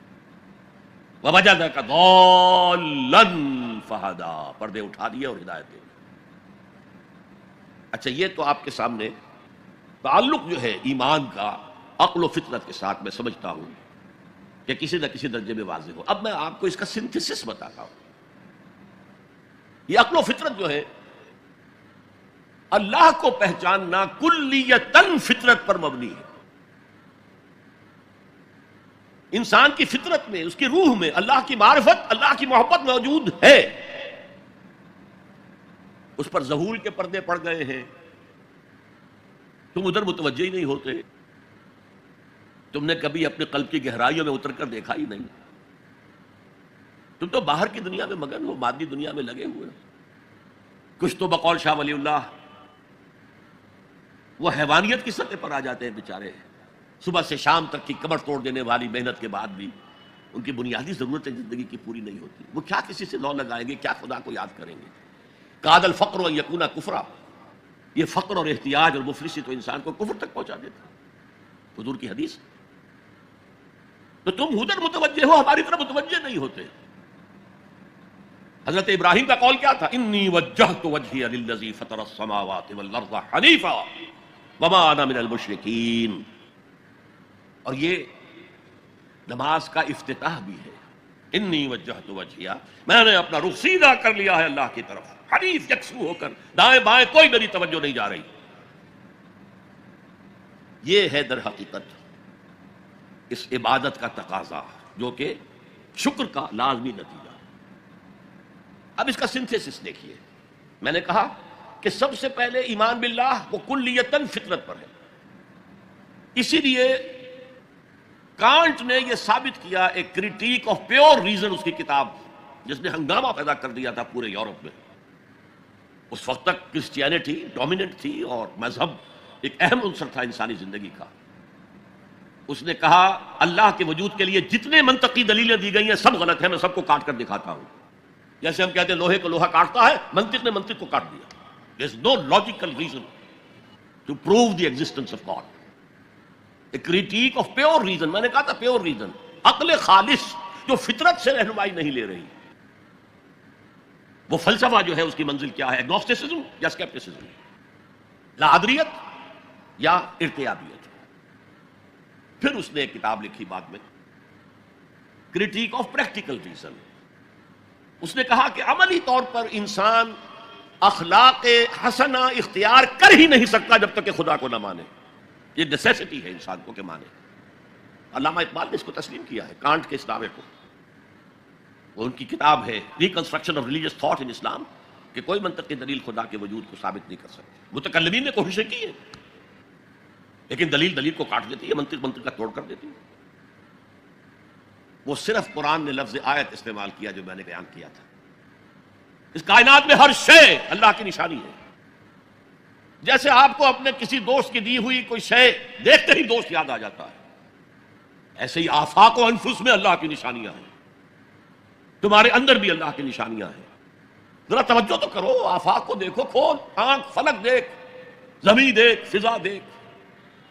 افلا ينظرون الى الابل كيف خلقت والى السماء كيف رفعت والى الجبال كيف نصبت والى الارض كيف سطحت فذكر انما انت مذکر. کیا یہ دیکھتے نہیں، غور نہیں کرتے اونٹ کو کیسے پیدا کیا گیا، کتنا اپنے ماحول کے ساتھ مناسبت رکھتا ہے. 7 دن نہ کچھ کھانے کو ملے نہ پینے کو ملے، اس سے کوئی پرواہ نہیں. اس صحرا لقدر صحرا کا جہاز، وہ دیکھتے نہیں آسمان کیسے بلند کر دیا گیا، دیکھتے نہیں پہاڑ کیسے گاڑ دیے گئے، دیکھتے نہیں زمین کیسے پھیلا دی گئی. اے نبی آپ یاد دہانی کرائیے، یہ نشانیوں کی طرف متوجہ کر دیجئے. آپ سوائے یاد دہانی کرانے والے کے اور کچھ نہیں ہے. آپ کے ہاتھ میں اختیار نہیں ہے کہ آپ اللہ کو منوا لیں. یہ تو تمہارے اندر سے، فطرت سے ابھر کر گواہی آئے گی. اب دیکھیے اس کے لیے آیت، جسے میں یہ قرآن مجید کی طویل آیات میں سے، جیسے آیت البر ہم نے پڑھی تھی، ان فی خلق السماوات والارض واختلاف اللیل والنہار والفلک التی تجری فی البحر بما ينفع الناس وما انزل اللہ من السماء من ماء فاحیا به الارض من بعد موتها وبث فیہا من کل دابۃ وتصریف الریاح والسحاب المسخر بین السماء والارض لآیات لقوم یعقلون. یقیناً آسمان اور زمین کی تخلیق میں، رات اور دن کے الٹ پھیر میں، اس کشتی یا جہاز میں کہ جو ایسا سامان لے کر چل رہی ہوتی ہے جو لوگوں کو نفع پہنچاتی ہے، اور وہ جو اللہ نے آسمان میں سے پانی اتارا اور اس سے زمین کو اس کی موت کے بعد زندہ کر دیا اور زمین میں پھیلا دی ہر طرح کے جاندار، اور یہ ہواؤں کا چلنا اور یہ بادل جو مسخر ہے زمین و آسمان کے مابین، ان میں سے ہر ایک نشانی ہے، پہچانو. کیا مطلب؟ تم نے کسی مصور کی تصویر دیکھی، تعریف تصویر کی کرتے ہو یا مصور کی کرتے ہو؟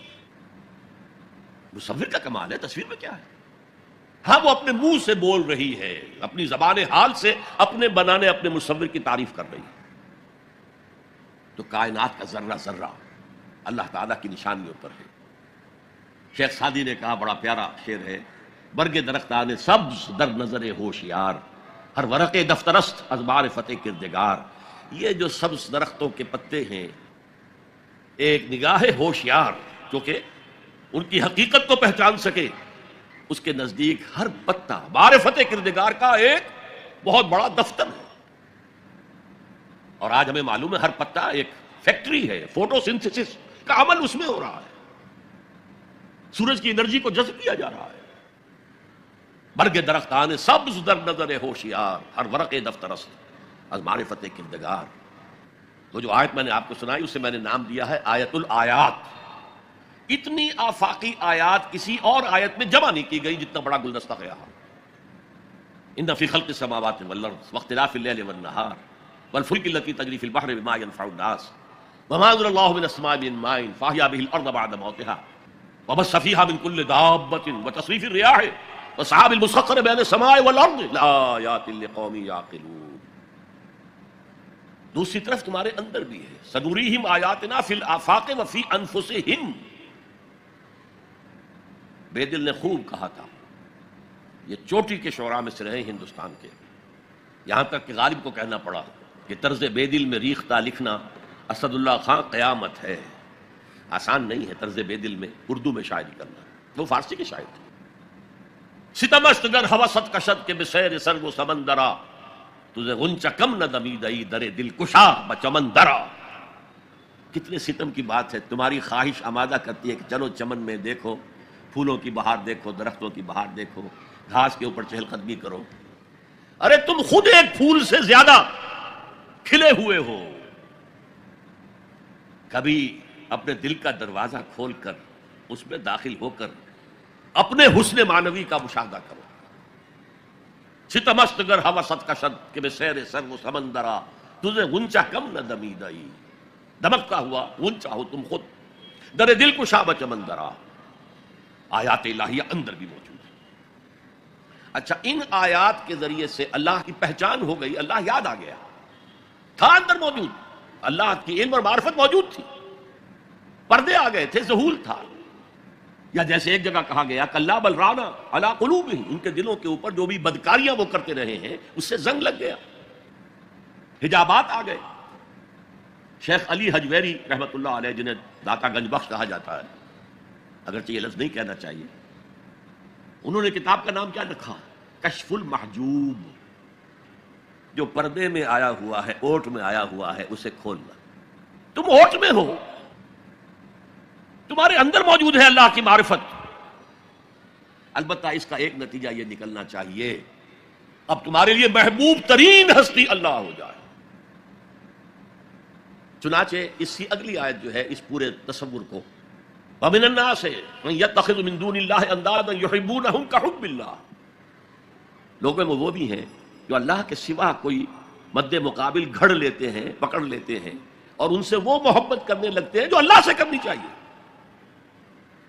اپنے نفسی کو معبود بنایا ہوا ہے، دولت کو معبود بنایا ہوا ہے، دولت پرست، سرپرست، نفس پرست، وطن کو معبود بنا لیا ہے، وطن پرست، قوم کو معبود بنا لیا ہے، قوم پرست، بہت چھلانگ لگائی تو انسان پرست یا انسان دوست، ہیومنزم،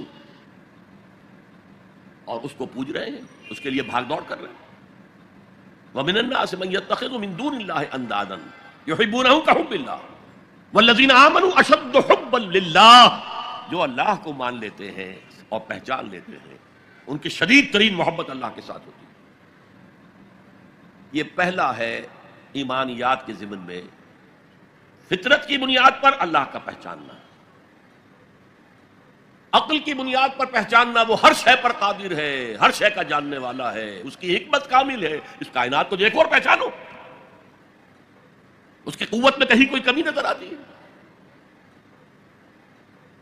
اس کی حکمت میں کوئی کمی نظر آتی ہے، کوئی شے تم کر سکتے ہو پوائنٹ آؤٹ کہ یہ کام یوں نہ ہوتا، یوں ہوتا تو بہتر ہوتا، یہ عقل پھر پہچانتی ہے، لیکن اس کی ایگزسٹنس کے لیے یہ صرف ہماری اندرونی شہادت ہے۔ اب آگے چلیے، اس سے اگلا قدم ہے ایمان بالآخرہ۔ عجیب بات ہے یہ کہ یہ جو میں نے آیت الآیات آپ کو سنائی، یہ سورہ بقرہ کے 20ویں رکوع کی پہلی آیت ہے۔ دوسری آیت وہ ہے وَمِنَ النَّاسِ مَن يَتَّخِذُ مِن دُونِ اللَّهِ أَندَادًا يُحِبُّونَهُمْ كَحُبِّ اللَّهِ وَالَّذِينَ آمَنُوا أَشَدُّ حُبًّا لِلَّهِ۔ سورہ آل عمران سورہ بقرہ کا جوڑا ہے، اس کے بھی 20ویں رکوع کی آیت یہی ہے، لیکن مختصر، طویل تو آ چکی ہے بات وہاں، اب یہاں وہ مختصر، ان فی خلق السماوات والارض واختلاف اللیل والنہار لآیات لأولی الالباب، یقیناً آسمان اور زمین کی تخلیق میں اور رات اور دن کے الٹ پھیر میں نشانیاں ہیں اولو الالباب، عقل مندوں کے لیے۔ لب کہتے ہیں کسی چیز کا اصل مغز، لب لباب، ہماری پوری گفتگو کا لب لباب یہ ہے۔ تو انسان کے لیے عقل سب سے بڑی شے ہے، ہمارے حیوانی وجود کی سب سے اونچی شے کیا ہے؟ عقل ہے۔ تو وہاں کہا تھا لآیات لقوم یعقلون، یہاں کہا لآیات لأولی الالباب، they are equal، القرآن یفسر بعضہ بعضا۔ اگلی آیت دیکھیے، اگلا قدم، اللہ کو پہچاننے کے بعد اس کو یاد رکھو، مستحضر رکھو، اور حقیقت زندگی، حقیقت انسان، اس کی الجھی ہوئی ڈور کو سلجھانے کی کوشش کرو، مزید تفکر کرو، غور کرو آسمانوں اور زمین کی تخلیق میں۔ الذین یذکرون اللہ قیاما وقعودا وعلی جنوبہم ویتفکرون فی خلق السماوات والارض ربنا ما خلقت ھذا باطلا، یہ عقل ہے۔ وہ لوگ جو اللہ کو یاد رکھتے ہیں، بیٹھے ہوئے بھی، کھڑے ہوئے بھی، لیٹے ہوئے بھی، ہر حال، اسی کو کہتے ہیں ذکر کثیر، واذکروا اللہ کثیرا لعلکم تفلحون۔ اللہ ذہن میں رہے، موجود رہے، مزید اس گتھی کو سلجھاؤ، کیونکہ ڈور تمہارے ڈور کا سرا ہاتھ میں آ گیا ہے۔ الجھی ہوئی ڈور کا سرا ہاتھ میں نہ آئے تو وہ سلجھے گی نہیں، ایک سرا ہاتھ میں آ گیا تو اب آپ اس کو سلجھا لیں گے۔ وہ پہلا سرا ہاتھ میں آ گیا، اللہ۔ اب اس اللہ کو ذہن میں مستحضر رکھتے ہوئے یتفکرون فی خلق السماوات والارض، آسمانوں اور زمین کی تخلیق میں وہ تفکر کرتے ہیں، غور کرتے ہیں، اور سوچ بچار کرتے ہیں، گہرائی میں اترتے ہیں، تو ایک حقیقت ان پر منکشف ہوتی ہے، ربنا ما خلقت ھذا باطلا سبحانک فقنا عذاب النار۔ اے اللہ، تو نے یہ سب کچھ بیکار اور بے مقصد پیدا نہیں کیا ہے، ہر شے میں حکمت ہے، ہر شے با مقصد ہے۔ سبحانک، تو پاک ہے اس سے کہ کوئی بے مقصد شے پیدا کرے یا کوئی بے مقصد کام کرے۔ بے مقصد کام کرنے والوں کو آپ کہیں گے پاگل ہیں. ربنا ما خلقت ھذا باطلا. ایک اور جگہ آیا ہے عبسا، تو نے یہ عبس پیدا نہیں کیا ہے، بیکار پیدا نہیں کیا ہے، بے مقصد پیدا نہیں کیا. ہر شے نتیجہ خیز ہے، ہر شے کے نتائج نکلتے ہیں. گھاس کا تنکا بھی بغیر حکمت کے نہیں ہے. تو آپ غور کریں اس کائنات میں اس کا رول کیا ہے، گھاس کے تنکے کا بھی رول ہے. سبحانک فقنا عذاب اللہ، اس سے ان کا ذہن منتقل ہوتا ہے آخرت کی طرف اور آخرت کے عذاب کی طرف. کیوں، کیسے؟ اب یہاں فطرت اور عقل کا پھر امتزاج آپ دیکھیں گے. عقل نے فیصلہ کیا یہاں کوئی شے بے مقصد نہیں، نتیجہ خیز ہے. فطرت کہتی ہے نیکی نیکی ہے، بدی بدی ہے، اور ہونا تو یہ چاہیے کہ نیکی کا صلہ نیک ملے، اچھا ملے، بدی کا صلہ برا ملے. عقل کہتی ہے. لیکن دنیا میں ہم دیکھتے ہیں کہ نیکوکار حلال کھانے والے بمشکل سوکھی روٹی کھا سکتے ہیں. استثناءات ہیں لیکن عام معاملہ تو یہی. حرام خور، دھوکہ دینے والے، سودی کاروبار کرنے والے، ہیروئن کا کاروبار کرنے والے، منشیات کا کاروبار کرنے والے، انسان کے صفری جنسی جذبات کو بھڑکا کر آمدنی حاصل کرنے والے وہ عیش کر رہے ہیں. تو اصول تو یہ ہے کہ گندم از گندم پہ رویت، جو سے جو. گندم سے گندم اگنی چاہیے، جو سے جو اگنا چاہیے. یہ کیا ہو رہا ہے یہاں؟ نیکوکاروں کو کیا ملا؟ نسل انسانی کا سب سے بڑا نیک انسان محمد صلی اللہ علیہ وسلم، اور کئی کئی وقت کے فاقے آتے تھے. ان کی نیکی کا کوئی صلہ دیا جا سکتا ہے دنیا میں سوائے اس کے کہ ان پر درود پڑھیں. اللہم صلی علی عبدک و نبیک و رسولک و خلیلک محمد و بارک وسلم. درود پڑھیں. اور بدترین انسانوں کو آپ کیا سزا دے سکتے ہیں؟ ہٹلر نے اگر خودکشی نہ کی ہوتی تو آپ اگر فورسپ سے لے کر اس کا ایک ایک رواں نکالتے اور اس کے مسلز کا بھی ایک ایک جو ہے علیحدہ کر دیتے تو کیا اس کے جرائم کی سزا ہو جاتی؟ کروڑوں انسان قتل ہوئے، لاکھوں نہیں. پورا یورپ برباد ہوا ہے، تباہ ہوا. خود اس کا ملک جو ہے وہ سب سے زیادہ تباہی کا جو ہے وہ نشانہ بنا. تو دنیا میں ہم نے جزا و سزا کا کچھ نظام قائم کیا ہے، لیکن یہاں نہ جزا اتنی دی جا سکتی ہے جتنا کہ کوئی شخص مستحق ہے. اس نے پوری زندگی اسی میں لگائی کہ خیر کا پرچار کیا اور بدی سے روکا لوگوں کو. یہی اپنا وقت، صلاحیت وہ پیسہ کمانے میں خرچ کر سکتا تھا، اس نے لگا دیا اپنے آپ کو. کون اس سے صلہ دے گا یہاں؟ اور کیا صلہ ہوگا اس کا؟ اور جن لوگوں نے لوگوں کو گمراہ کیا، شیطان کے چیلے بن گئے، ہزاروں لاکھوں انسانوں کو گمراہی کی طرف دھکیل دیا، ان کو یہاں کیا سزا دی جا سکتی ہے؟ لہذا ثابت ہوا یہ دنیا نامکمل ہے. ایک دنیا، ایک عالم اور ہونا چاہیے، اور وہ ابدی ہونا چاہیے تاکہ پوری پوری بھرپور سزا ملے اور پورا پورا بھرپور اجر دیا جا سکے. یہ ہے منطق اور عقل کا تقاضا. خیر و شر یہ فطرت ہے، فطرت. خیر خیر ہے، شر شر ہے. آج کل کی دنیا میں تو کہہ دیا جاتا ہے nothing is good or bad, only thinking makes it so. نہیں، نیکی نیکی ہے، بدی بدی ہے، اور انسان فطری طور پر جانتا ہے یہ نیکی ہے، یہ بدی ہے. یہ مورل لا ہے. میں نے کانٹ کا حوالہ دیا، دی مورل لا ود ان، ہمارے اندر ہے. اس کا تقاضا یہ ہے کہ نیکوکاروں کو ان کی نیکی کی جزا ملے، بدکاروں کو ان کی بدی کی سزا ملے. وہ یہاں پورا نہیں ہوتا. اول تو مجرم پکڑے ہی نہیں جاتے، پھر رشوتوں کے دھندے ہیں، چھوٹ جاتے ہیں. ججوں کو خرید لیا جا سکتا ہے. بڑا جو ماہر وکیل ہے وہ جتنے گواہ کھڑے ہیں اس مجرم کے خلاف ان سب کو کاٹ دیتا ہے جرح کر کے. فرض کیجئے یہ سارے مرحلے طے کر لیے. میں نے مثال دی تھی، ایک بوڑھا آدمی ہے جس نے جوان کو قتل کر دیا. آج کل کیا ہوتا ہے کہ انگلی کی حرکت ہی ہے نا، پسٹل سے شوٹ کر دیا. اب آپ نے فرض کیجئے سارے مراحل طے کر کے اسے پھانسی کی سزا دے دی تو کیا سزا بنی اس کی؟ وہ زندگی گزار چکا، کھا پی چکا، اپنے بچوں کو پال پوس چکا، وہ بچے اپنی اپنی جگہ پر ہیں، اس کی بیوی بھی یا بوڑھی ہے یا مر چکی ہے. اب اس نوجوان کا جوان بیوی جو ہے وہ بیوہ ہوئی ہے، چھوٹے چھوٹے بچے یتیم ہوئے، اور یہ بچے اب باپ کی شفقت اور باپ کی نگرانی سے سر پر سایہ نہیں رہا ہے باپ کا، اور ان کے آوارہ ہونے کا امکان بہت شدید ہے. وہ آوارہ ہوں گے تو کہاں کہاں تک ان کی آوارگی معاشرے کے اندر گندگی پھیلائے گی. انسان کے اعمال ایک وہ ہے جو اپنی زندگی میں آگے بھیجتا ہے. میرے اور آپ کے اعمال جمع ہو رہے ہیں، کریڈٹ اور ڈیبٹ ہو رہا ہے، وہاں حساب کتاب ہو رہا ہے. ایک وہ اعمال کے اثرات ہیں جو پیچھے چھوڑ کر جاتے ہیں، بما قدم واخر، وہ جو پیچھے اثرات ہیں.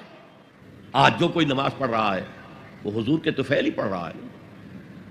جو روزہ رکھ رہا ہے وہ حضور کے طفیل روزہ رکھ رہا ہے، حضور ہی نے سکھایا تھا.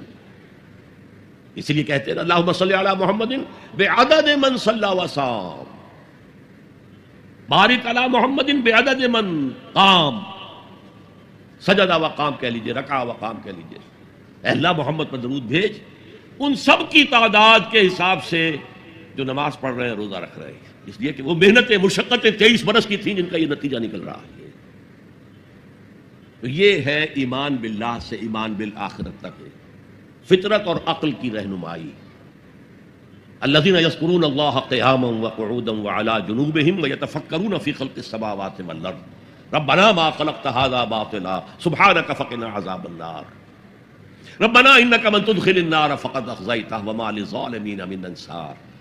اے اللہ جن کو بھی تو جہنم میں داخل کر دے گا ان کو تو رسوا کر دے گا، وہ رسوا ہو جائے اور ایسے ظالموں کا کوئی مددگار نہیں ہوگا، کوئی تیرے فیصلے کو بدلنے والا نہیں ہوگا، کوئی تیری احتساب کے راستے میں حائل ہونے والا نہیں ہوگا، کوئی تیرے محاسبے کے رخ کو موڑنے والا نہیں ہوگا، کوئی مددگار نہیں. اب غور کیجئے، جو شخص یہاں پہنچ گیا ہے عقل اور فطرت کی رہنمائی میں، اس کے کان میں آواز آئی کوئی اللہ کا بندہ ہے جو کہہ رہا ہے ایمان لاؤ اپنے رب پر، والہانہ رجوع کرے گا کہ نہیں. دیکھنا تقریر کی لذت کہ جو اس نے کہا میں نے یہ جانا کہ یہی میرے دل میں تھا. اگلی آیت کیا ہے؟ ربنا اننا سمعنا منادیا ینادی للایمان. پروردگار ہم نے ایک منادی کرنے والے کی ندا سنی، وہ ایمان کی ندا لگا رہا تھا، ایمان کی صدا بلند کر رہا تھا. ان آمنوا بربکم، اپنے رب پر ایمان لاؤ. فآمنا، یہاں میں تھوڑا سا آپ کو بتا دوں کہ ایمان کے لفظی معنی کیا ہے اور ایمان کے اصطلاحی معنی کیا ہے. ایمان بنا ہے امن سے، امنا یا امنو، اس کے معنی خود امن میں ہونا. آمنن یہ اس کا اسم فاعل ہے جو امن میں ہے.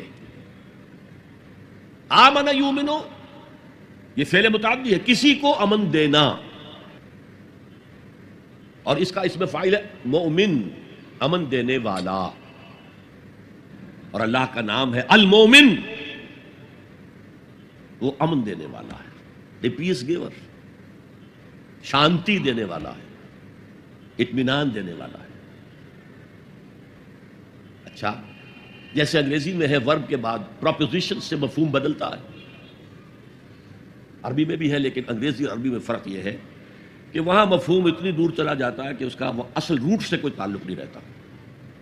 یہاں یہ نہیں ہے، یہاں درخت کی برانچنگ ہو جائے گی، شاخیں ہوں گی، لیکن جڑ سے جو اصل سے حرفی روٹ ہے، جو مادہ ہے امن، اس سے تعلق منقطع نہیں ہوگا. انگریزی میں ٹو گیو کے معنی کچھ اور ہے، ٹو گیو اپ، کوئی تعلق ہے گیو اپ اور گیو میں؟ ٹو گیو ان کوئی تعلق ہے گیو میں اور گیو ان میں؟ مفہوم بدل گیا کہ نہیں؟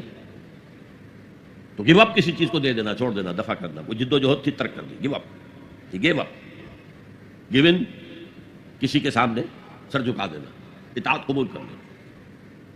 عربی میں ایمان کے ساتھ اگر بے لگ جائے، با عربی میں اسے با کہیں گے، یا لام لگ جائے تو اس کے معنی ہے کسی کی تصدیق کرنا. آمنا بہی، اس نے اس کی تصدیق کی، یہ گہری تصدیق ہوتی ہے وثوق کے ساتھ. آمن لہو، اس کی تصدیق کی، لیکن یہ سرسری تصدیق ہوتی ہے، لام کے ساتھ سرسری اور بے کے ساتھ بڑے گہرے یقین اور وثوق کے ساتھ تصدیق کرنا. اب دیکھیے امن سے کیا تعلق رہا. کسی شخص نے آ کر کوئی خبر دی، آپ نے مان لی تو امن ہے. آپ نے کہا جھوٹ بول رہے ہو، شروع ہو گیا کانفلکٹ. آپ نے اس کی بات مان لی، کوئی جھگڑا نہیں.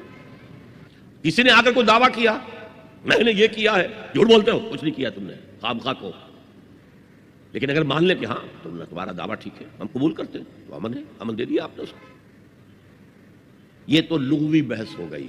امن کا مادہ امن، امنہ یامنو ثلاثی مجرد میں امن میں ہونا، آمن اس سے اس میں فاعل، آمن یومنو ایمانن باب فعال، کسی کو امن دینا اس میں فاعل، مومن، المومن اللہ کا نام. ایمان کے ساتھ با یا لام لگ گیا تو تصدیق، با کے ساتھ ہے تو گہری تصدیق، وثوق کے ساتھ تصدیق، اور لام کے ساتھ ہے تو سرسری سی تصدیق. اب ایمان کا اصطلاحی مفہوم کیا ہے؟ تصدیق بما جاء بہ النبی صلی اللہ علیہ وسلم. ایمان کا تعلق رسول کے دعوے سے ہے، نبوت کے دعوے سے ہے، اس کی تصدیق کر دینا ایمان ہے، اور جو کچھ وہ بتا رہا ہے اس کو ماننا ایمان ہے. تصدیق بما جاء بہ النبی صلی اللہ علیہ وسلم، یہ تصدیق ہے. جو خبریں بھی وہ دے رہے ہیں صحیح ہیں، وہ عالم آخرہ کی خبریں دے رہے ہیں، وہ عالم برزخ کی خبریں دے رہے ہیں، وہ اور خبریں دے رہے ہیں، آئندہ کی پیشن گوئیاں کر رہے ہیں، آئندہ کے حالات کی، سب کی تصدیق. ویسے تو یہ کہ یہ تصدیق حضور بما جا، جو بھی لائے حضور، لیکن حضور لائے ہیں عمل بھی اور فکر و نظر کا سامان بھی، وہ فلسفیانہ سوالوں کا جواب بھی، میٹا فزکس بھی لے کر آئے.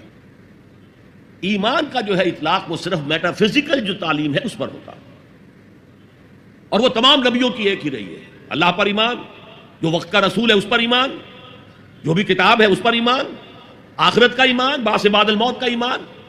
اسی طریقے سے جنت اور دوزخ کا یقین، حساب کتاب کا یقین، وزن اعمال کا یقین. یہ چیزیں ہیں کہ جو ایمان میں اصطلاحاً شامل ہیں، اگرچہ وہ اصطلاح جو ہے وہ کور کرتی ہے شریعت کو بھی، احکام کو بھی، ڈوز کو بھی، ڈونٹس کو بھی، یہ کرو یہ نہ کرو، لیکن جو استعمال ہے وہ در حقیقت ایمان کا اس میٹا فزیکل کانسیپٹ پر ہے. اب یہاں فرمایا ربنا اننا سمعنا منادیا ینادی للایمان ان آمنوا بربکم فآمنا. پروردگار، ہم نے سنا ایک منادی کرنے والے کو، وہ ندا لگا رہا ہے، صدا لگا رہا ہے ایمان کی، کہ لاؤ ایمان اپنے رب پر، یقین کرو اپنے رب پر، توثیق کرو اپنے رب کی، تصدیق کرو اپنے رب کی. فآمنا، تو ہم ایمان لے آئے. ربنا فاغفر لنا ذنوبنا، تو رب ہمارے گناہوں کو بخش دے. اب تک ہم غفلت میں تھے، جو کوتاہیاں سرزد ہوئی ہیں، جو خطائیں ہوئی ہیں، معاف فرما.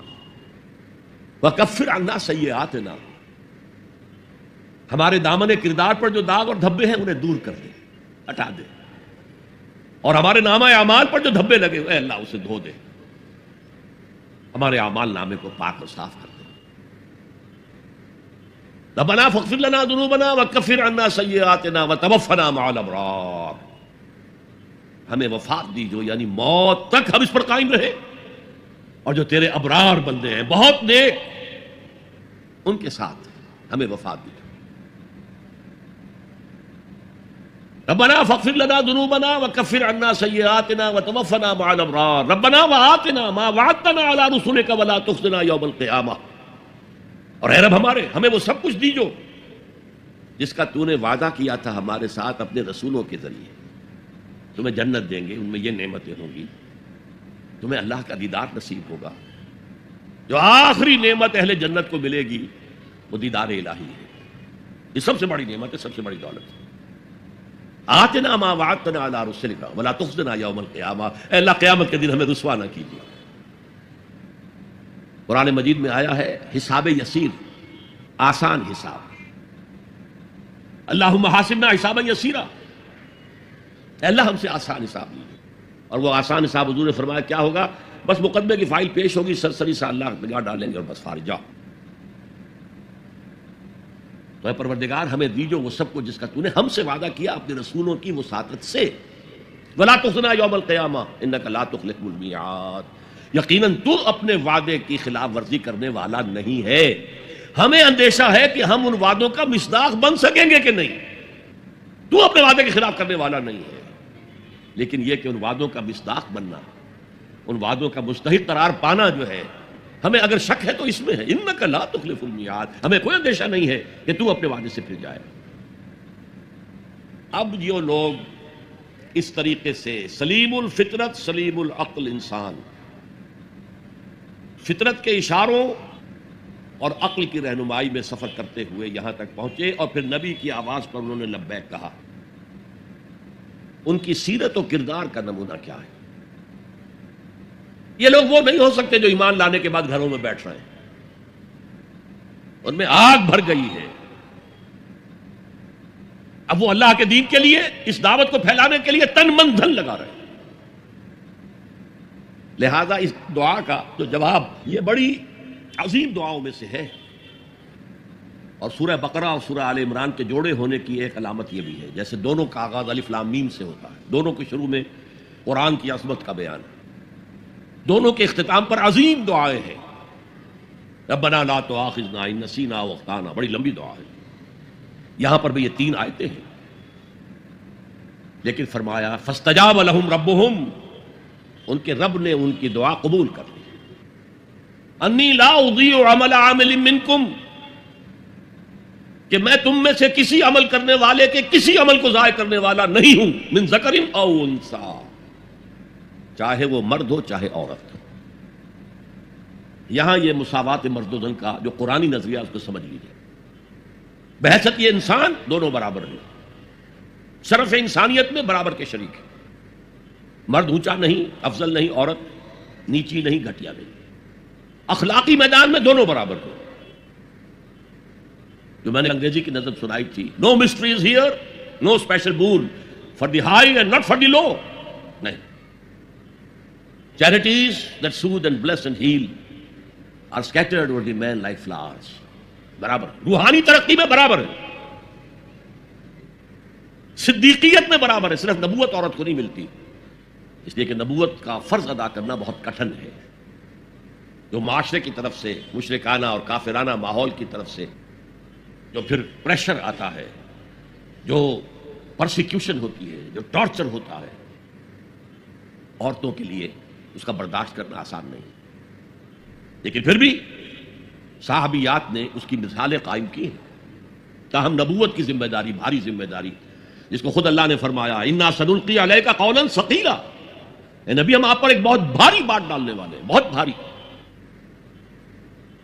ان تمام اعتبارات سے مرد اور عورت میں کوئی فرق نہیں، من ذکر و انثی، جو نیکی عورت کمائے گی اس کے لیے ہے، جو غلطی کرے گی، خطا کرے گی، گناہ کرے گی، اس کا وبال اس پر ہے، جو نیکی مرد کمائے گا وہ اس کے لیے ہے، جو غلط کام کرے گا اس کا وبال اسی پر ہوگا۔ من ذکر و انثی، اور یہاں بڑا پیارا لفظ آیا ہے بعضکم من بعض، تمہیں فرق کیسے ہو سکتا ہے؟ تم ایک دوسرے میں سے ہو، ایک ہی باپ کے نطفے سے تو بیٹا بھی ہے بیٹی بھی ہے، اور ایک ہی ماں کے رحم میں تو پرورش پائی ہے بیٹے نے بھی اور بیٹی نے بھی، اونچ نیچ کیسے ہو جائے گی؟ ان سطحوں پر قرآن سب سے زیادہ مدعی ہے مساوات مرد و زن کا، لیکن ذمہ داریاں معاشرے میں کیا ہوں گی، دونوں کا دائرہ کار کیا ہوگا، ان کی جسمانی ساخت، ان کی نفسیاتی ساخت کے اعتبار سے ان کے فرائض، یہ چیزیں، اور خاص طور پر جو معاشرے کی یونٹ ہے، معاشرے کی اینٹ ہے، فصیل بنی ہوئی ہے اینٹوں سے، اینٹیں کمزور ہوں گی تو فصیل کمزور ہوگی۔ تو یہ جو ایک اینٹ ہے، ایک فیملی ہے، اس فیملی کے ادارے کو مستحکم رکھنے کے لیے اس کا head of the state, head of the institution ایک ہی ہوگا، اور وہ مرد ہے، عورت نہیں ہوگی۔ ایک مرد اور ایک عورت when they enter into agreement of marriage، یہاں پر عورت کا کام ہوگا شوہر کی تابع داری کرنا۔ میں تو حیران ہوا تھا جب میں نے اخبار میں پڑھا، جب سارا فرگوسن اور پرنس اینڈریو کی شادی ہونے والی تھی، اور یہ سارا فرگوسن جو تھی بڑی نٹ کھٹ قسم کی عورت تھی، لڑکی تو کیا تھی، وہ عورت تھی، اس کا ایک انٹرویو آیا تھا شادی سے پہلے۔ I am not going to say, I am not that timid type of woman, I am not going to say I will obey him۔ اس سے معلوم ہوا کہ عیسائیوں کی شادی میں وہاں تو معاملہ پردے کا نہیں ہے، لڑکا لڑکی دونوں سامنے کھڑے، پادری کے سامنے ایجاب و قبول دونوں کا علیہ اعلان ہو رہا، اور وہاں کہنا پڑتا ہے اسے I will obey him، میں اس کی اطاعت کروں۔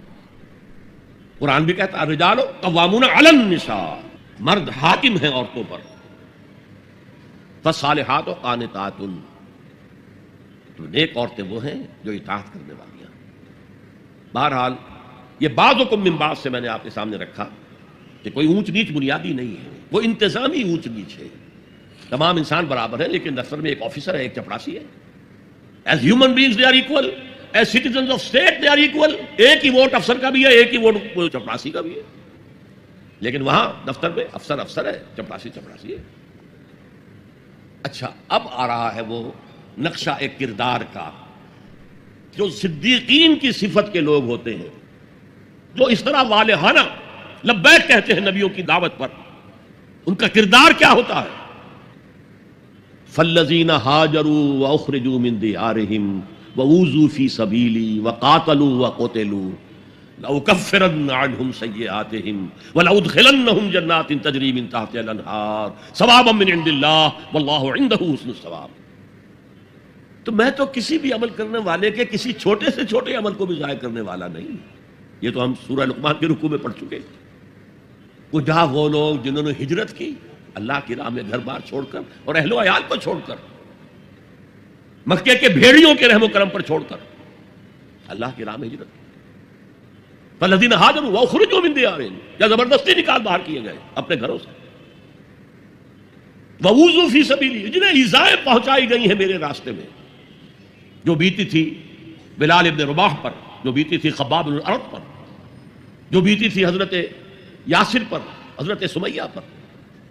فالذین ہاجروا واخرجوا من دیارہم وأوذوا فی سبیلی وقاتلوا، پھر انہوں نے قتال کیا میری راہ میں، فقتلوا، اور قتل بھی ہوئے جانے بھی دی۔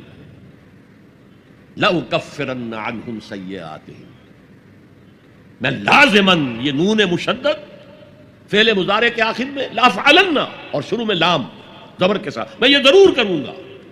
لأقتلن، جو کہا تھا لأقتلنک، یہ قابیل نے حابیل سے کہا میں تجھے لازماً قتل کر دوں گا۔ تو یہ انتہائی تاکید، لأکفرن عنہم سیئاتہم، میں لازماً ان سے ان کی برائیوں کو دور کر دوں گا۔ اور دونوں معنی ہوں گے، اگر ان کے کردار پر پچھلی زندگی کی وجہ سے کوئی داغ دھبے ہیں، کوئی عادتیں بری ہیں، میں صاف کر دوں گا، دھو کے ان کا دامن کردار سفید کر دوں گا۔ اور ان کے نامہ اعمال پر اگر کوئی دھبے لگے ہوئے ہیں، کوئی خطاؤں اور گناہوں کا کوئی داغ لگے ہوئے ہیں، انہیں بھی دھو دوں گا۔ لأکفرن عنہم سیئاتہم ولأدخلنہم، اور لازماً داخل کروں گا ان سب کو، جنات تجری من تحتہا الانہار، ان باغات میں جن کے نیچے ندیاں بہتی ہوں گی، ثوابا من عند اللہ واللہ عندہ حسن الثواب، اور یہ بدلہ ہوگا اللہ کے پاس سے، اور یقیناً اللہ ہی تو ہے جس کے پاس بہترین بدلہ ہے۔ تم اپنے آپ کو اولاد میں انویسٹ کر دیتے ہو، اپنی پوری جوانی کی قوتیں اولاد کے اوپر صرف کر دیتے ہو۔ اولاد کتنی ایسی ہے جو والدین کی خدمت کرے پھر بڑھاپے میں، کوئی بدلہ دے سکتی؟ ہاں، اللہ کے لیے جو کرو گے اس کا بدلہ محفوظ ہے، اور کسی کے لیے جو بھی کچھ کرو۔ انگلستان کی ہسٹری میں آتا ہے، ایک وزیر تھا بادشاہ کا، اور وہ بڑا خزانے کو بھرنے کے لیے کسی کو سادہ کرو، تم بڑے بخیل معلوم ہوتے ہو، تمہارے پاس بہت پیسہ ہوگا، دو بادشاہ کے لیے اتنے پیسے نکالو۔ اور کسی کو دیکھا ذرا اچھے لباس میں اور جاہو حشمت میں، تمہارے پاس بڑی دولت ہے، نکالو، خزانہ بھر دیا۔ بڑھاپے میں وہی بادشاہ جو ہے اس نے اسے جیل میں ڈالا۔ تو اس نے کہا had I serve God as I serve the king, اگر میں نے خدا کی وہ خدمت کی ہوتی جو میں نے بادشاہ کی ہے، تو وہ مجھے میرے اس بڑھاپے کی عمر میں اس طرح ذلیل و خوار نہ کرتا۔ کون بدلہ دے گا؟ واللہ عندہ، یہ بھی حسر کا اسلوب ہے کہ زید عالم ہے، اور بھی ہو سکتے ہیں، زید ہی عالم ہے، باقی نہیں ہے۔ واللہ عندہ، یقیناً صرف اللہ کے پاس ہے حسن ثواب، اچھا بدلہ، بھرپور بدلہ، پورا کا پورا بدلہ، وہ صرف اللہ کے پاس ہے۔ تو یہ ہے ایمان کا تعلق عقل اور فطرت کے ساتھ۔ اور پھر جو اس قسم کے لوگ ہوتے، یہ سب لوگوں کا معاملہ نہیں ہے، یہ سابقون الاولون کا معاملہ ہے، یہ صدیقین کا معاملہ ہے۔ باقی جو ان کی پیروی کرتے ہیں، ان کو دیکھ کر ان میں تو ہمت اتنی ہوتی ہے، ہر کے بعد آباد، اب جو ہو جائے۔ میں کشتی دریا میں ڈال چکا، لیکن اب یہ جلے گی، تیرے گی تو ہم تیریں گے، ڈوبے گی تو ڈوبیں گے۔ یہ کردار۔ کچھ لوگ ہوتے جن میں اتنی ہمت نہیں ہوتی، وہ پہلے دیکھ لیتے ہیں کچھ لوگ چل رہے ہیں آگے، والذین تبعوہم بإحسان، جو ان کی پیروی کرتے ہیں، ان کے پیچھے آتے ہیں، لیکن آتے ہیں حسن نیت کے ساتھ، ان کے اندر کوئی فریب کا ارادہ نہیں ہوتا۔ تو یہ جو صدیقین ہیں، ان کی سیرت و کردار کا یہ نقشہ، فالذین ہاجروا واخرجوا من دیارہم وأوذوا فی سبیلی وقاتلوا وقتلوا لأکفرن عنہم سیئاتہم ولأدخلنہم جنات تجری من تحتہا الانہار ثوابا من عند اللہ واللہ عندہ حسن الثواب۔ تھوڑا سا اشارہ ادھر بھی کر دوں، ان تمام کاموں میں عورتیں مردوں کے ساتھ شریک رہی۔ ہجرت حضرت عثمان نے کی تو ساتھ آپ کی اہلیہ حضرت رقیہ، حضور کی نور چشم، وہ بھی ساتھ تھی۔ ابو سفیان کی بیٹی ام حبیبہ اپنے شوہر کے ساتھ تھی، ہجرت میں شریک ہے مرد اور عورتیں۔ یہ دوسری بات ہے کہ وہاں جا کر حبشہ میں ان کا شوہر مرتد ہو گیا، عیسائی ہو گیا، شراب کا بہت رسیا تھا۔ ویسے شراب حرام نہیں تھی ابھی اسلام میں بھی، لیکن اسے وہ ملتی نہیں تھی جب تک کہ وہ عیسائیوں کے ساتھ ان کی مجلس میں شریک نہ ہو۔ یہی وجہ ہے کہ پھر ام حبیبہ کو پیغام حضور نے مدینے سے بھجوایا ہے اور نکاح ہوا ہے ان ایبسنشیا۔ نجاشی نے خطبہ نکاح بھی پڑھا ہے اور مہر بھی حضور کی طرف سے ادا کیا۔ شریک تھیں عورتیں اور مرد۔ پہلا قتل جو ہوا ہے وہ دو میاں بیوی کا ہوا ہے، حضرت یاسر رضی اللہ تعالی عنہ، حضرت سمیہ رضی اللہ تعالی عنہ شریک ہے۔ جہاد میں جہاد کی ذمہ داری جیسے نبوت کی ذمہ داری عورتوں پر نہیں رکھی گئی، اسی طرح قتال کی بھی ذمہ داری تو عورت پر نہیں رکھی گئی، لیکن عورتوں نے حصہ لیا ہے۔ ایک تو انڈائریکٹ حصہ، حضرت خنسا نے 7 بیٹے اللہ کی راہ میں شہید کرائے، اس کا کریڈٹ حضرت خنسا کو جائے گا کہ نہیں رضی اللہ تعالی عنہ۔ تو یہ بھی ایک شانہ بشانہ چلنے کا معاملہ ہے، دنیاوی معاملات نہیں، دین کے معاملے میں، لیکن شریعت کے ستر اور حجاب کے احکام کو ملحوظ رکھتے ہوئے عورتیں بھی دین کا کام کریں اور مرد بھی دین کا کام کریں۔ اقول قولی ھذا واستغفر اللہ لی ولکم ولسائر المسلمین والمسلمات۔ جزاک اللہ ڈاکٹر اسرار احمد صاحب۔ سامعین کرام، اب میں سوال و جواب کے سیشن میں سب سے پہلے اس بہن کے سوال کو آپ کے سامنے رکھ رہا ہوں جس نے ابھی حال ہی میں اسلام قبول کیا ہے۔ اس خاتون کا نام ہدا ہے۔ وہ سوال کر رہی ہیں کہ is a revert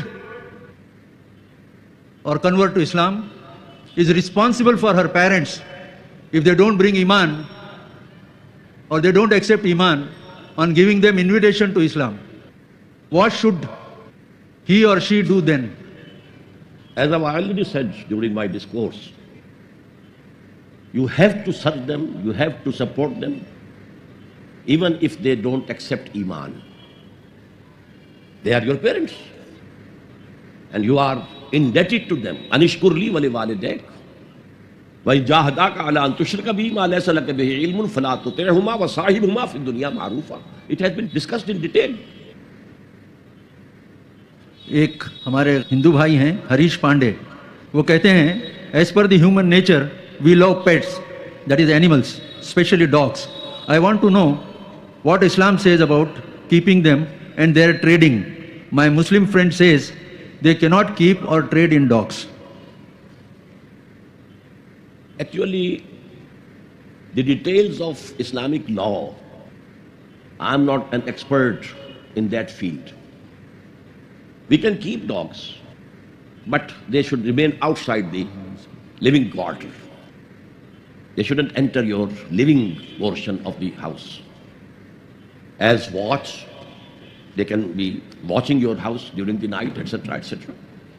And then آپ شکار کرنا چاہتے ہیں تو آپ کتے رکھ سکتے ہیں، قرآن مجید میں ذکر ہے شکاری کتوں. اور جہاں تک ٹریڈنگ کا معاملہ ہے، as far as trading is concerned, I'm not sure.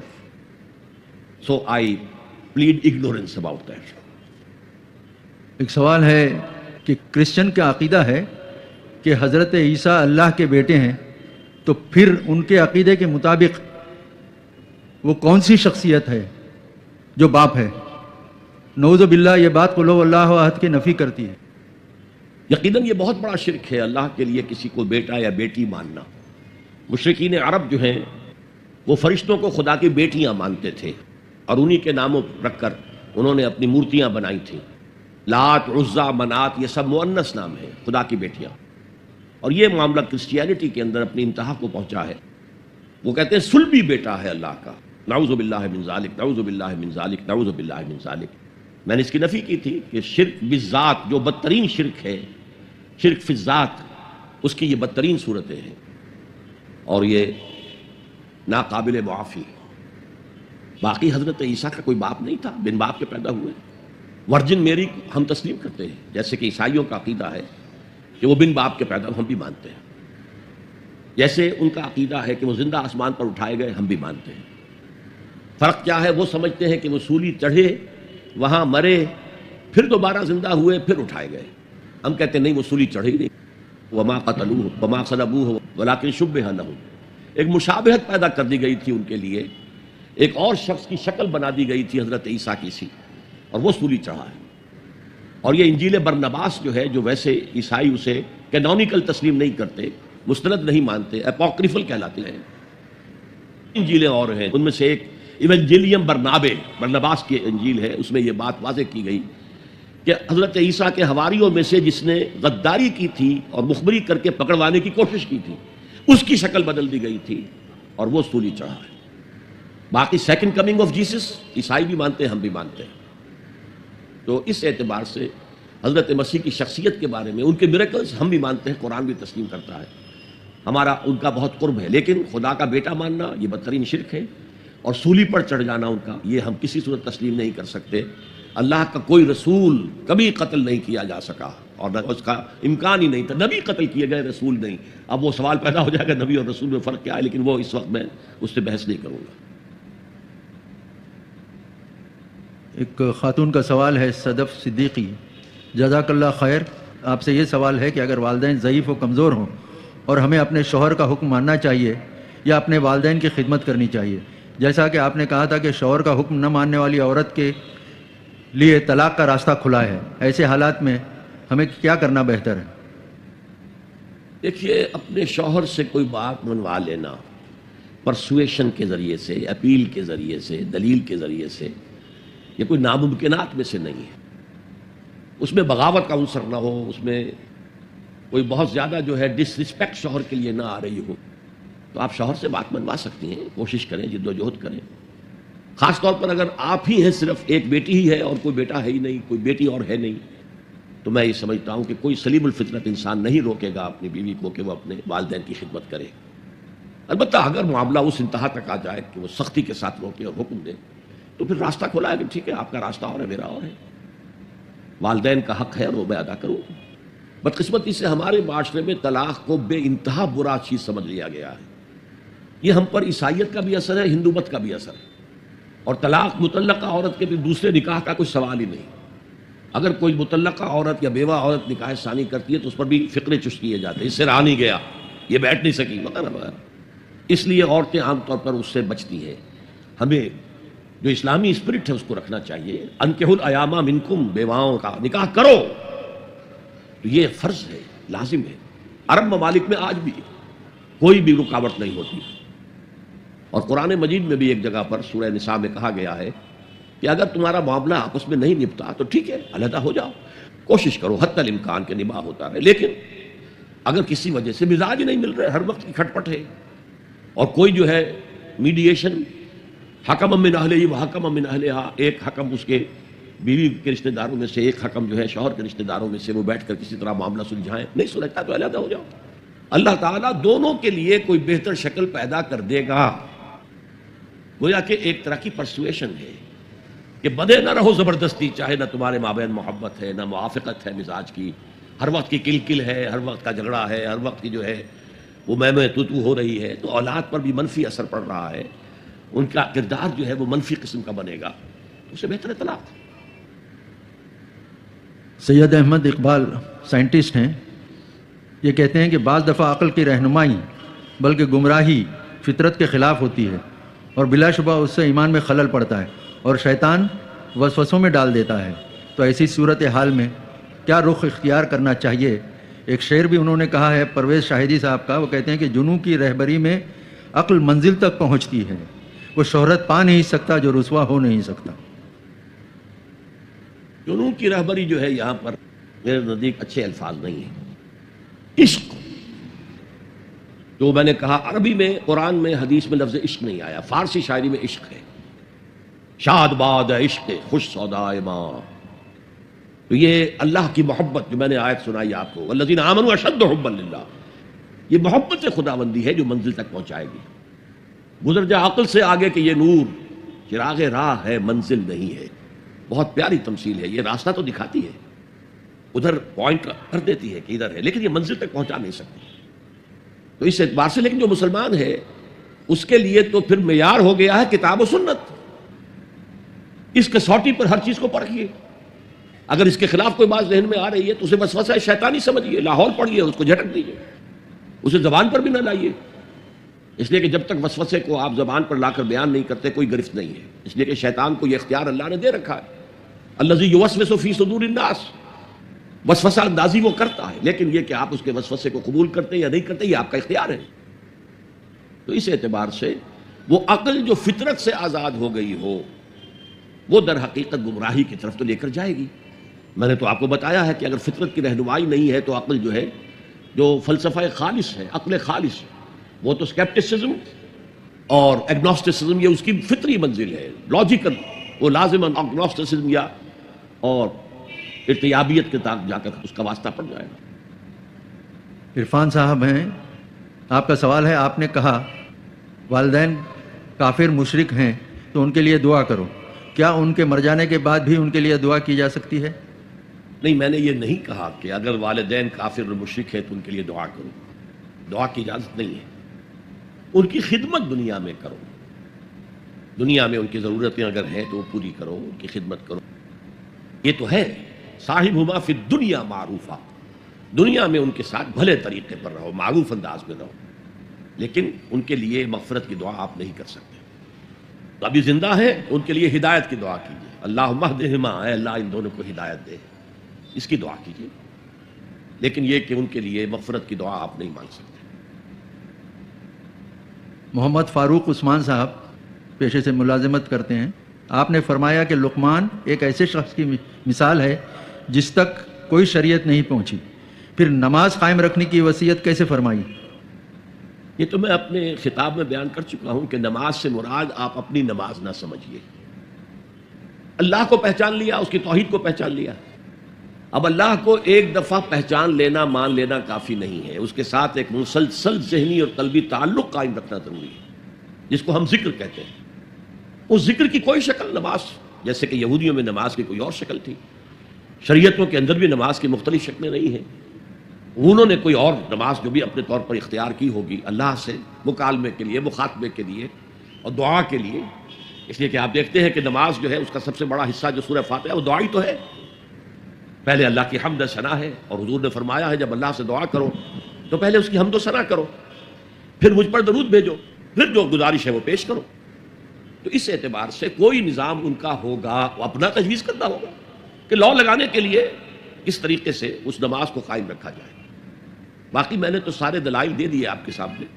اگر وہ کسی نبی کے پیرو ہوتے تو نبی کی سنت کو پکڑنے کی بھی تو وہ وصیت کرتے، کسی کتاب کو مضبوطی سے تھامنے کی بھی وصیت تو کرتے. باقی اس پورے رکوع میں ایسی کوئی شے نہیں ہے کہ جو نبوت کے ذریعے سے ہی معلوم ہو سکتی ہے، عقل کے ذریعے نہیں.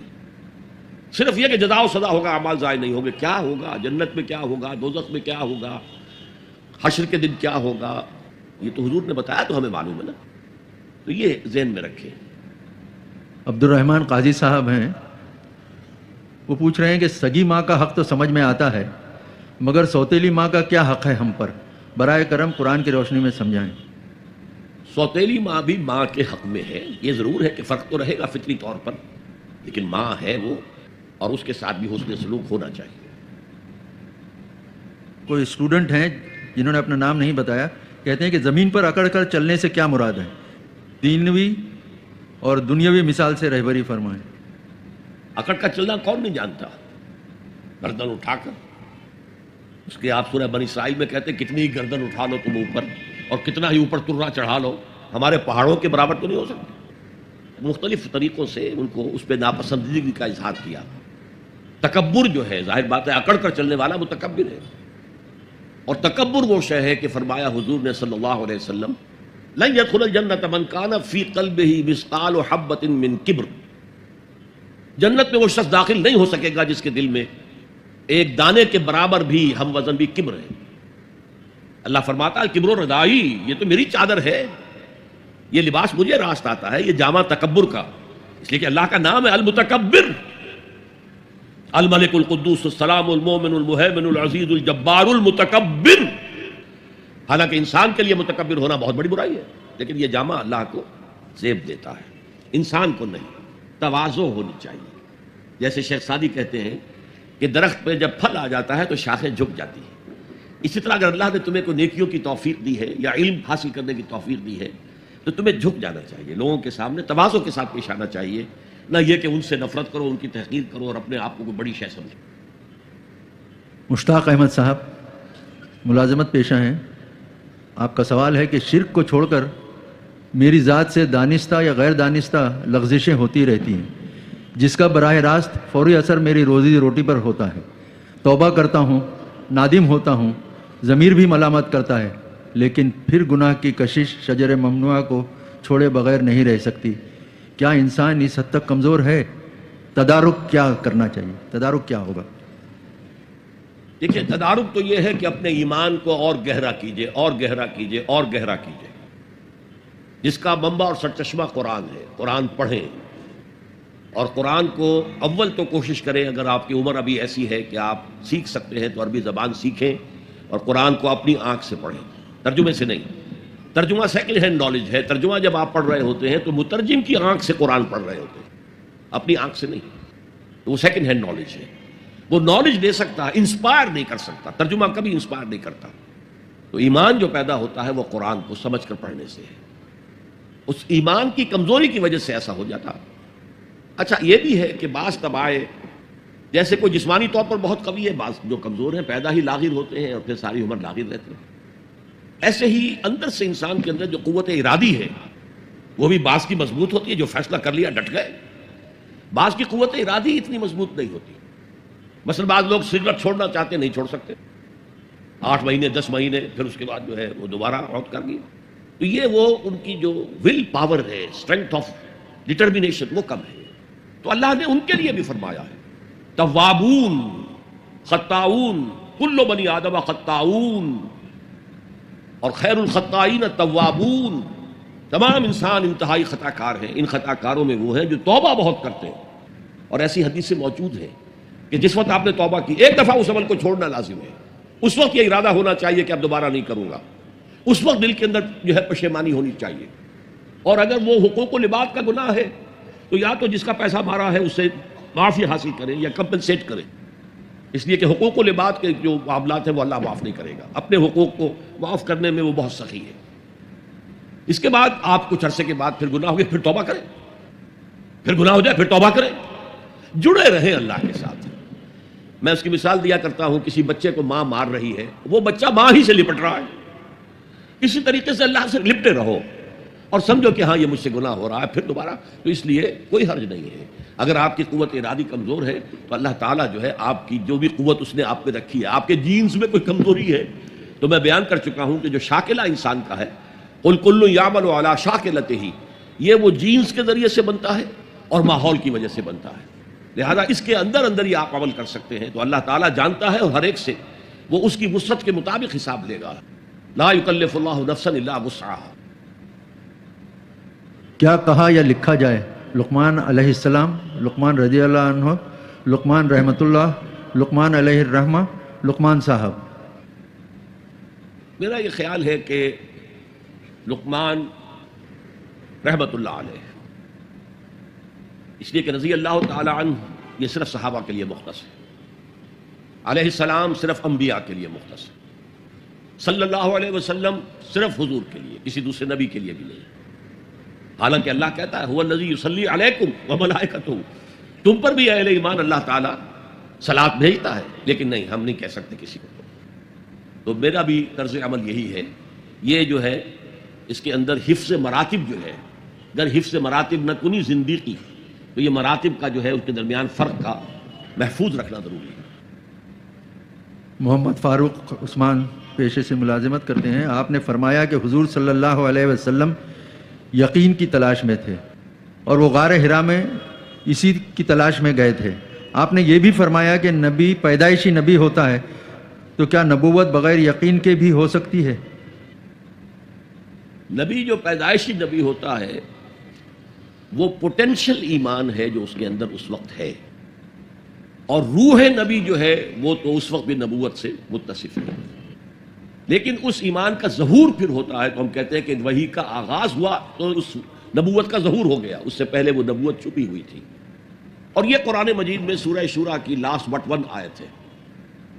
وَكَذَلِكَ أَوْحَيْنَا إِلَيْكَ رُوحًا مِّنْ أَمْرِنَا مَا كُنْتَ تَدْرِي مَا الْكِتَابُ وَلَا الْإِيمَانُ وَلَكِنْ جَعَلْنَاهُ نُورًا نَهْدِي بِهِ مَن نَّشَاءُ مِنْ عِبَادِنَا وَإِنَّكَ لَتَهْدِي إِلَىٰ صِرَاطٍ مُسْتَقِيمٍ. اے نبی اسی طرح ہم نے آپ کی طرف اپنے امر کی ایک روح جو ہے وحی کی ہے، یعنی قرآن. عالم امر کی شے ہے وحی، عالم امر کی شے ہے انسانی ارواح، عالم امر کی شے ہے فرشتے. اور جگر مراد آبادی کا ایک شعر جو ہے مجھے بہت پسند ہے، نغمہ وہی ہے نغمہ کہ جس کو روح سنے اور روح سنائے. روح محمدی نے یہ نغمہ وہی سنا ہے، سنانے والا کون ہے؟ الروح القدس، الروح الامین. تو نغمہ وہی ہے نغمہ کہ جس کو روح سنے اور روح سنائے. تو اس اعتبار سے قرآن میں کہا گیا کہ اس کے آنے سے پہلے آپ نہیں جانتے تھے کہ ایمان کیا ہے اور کتاب کیا ہے، بلکہ ہم نے اس کو نور بنا کر آپ پر نازل کیا ہے.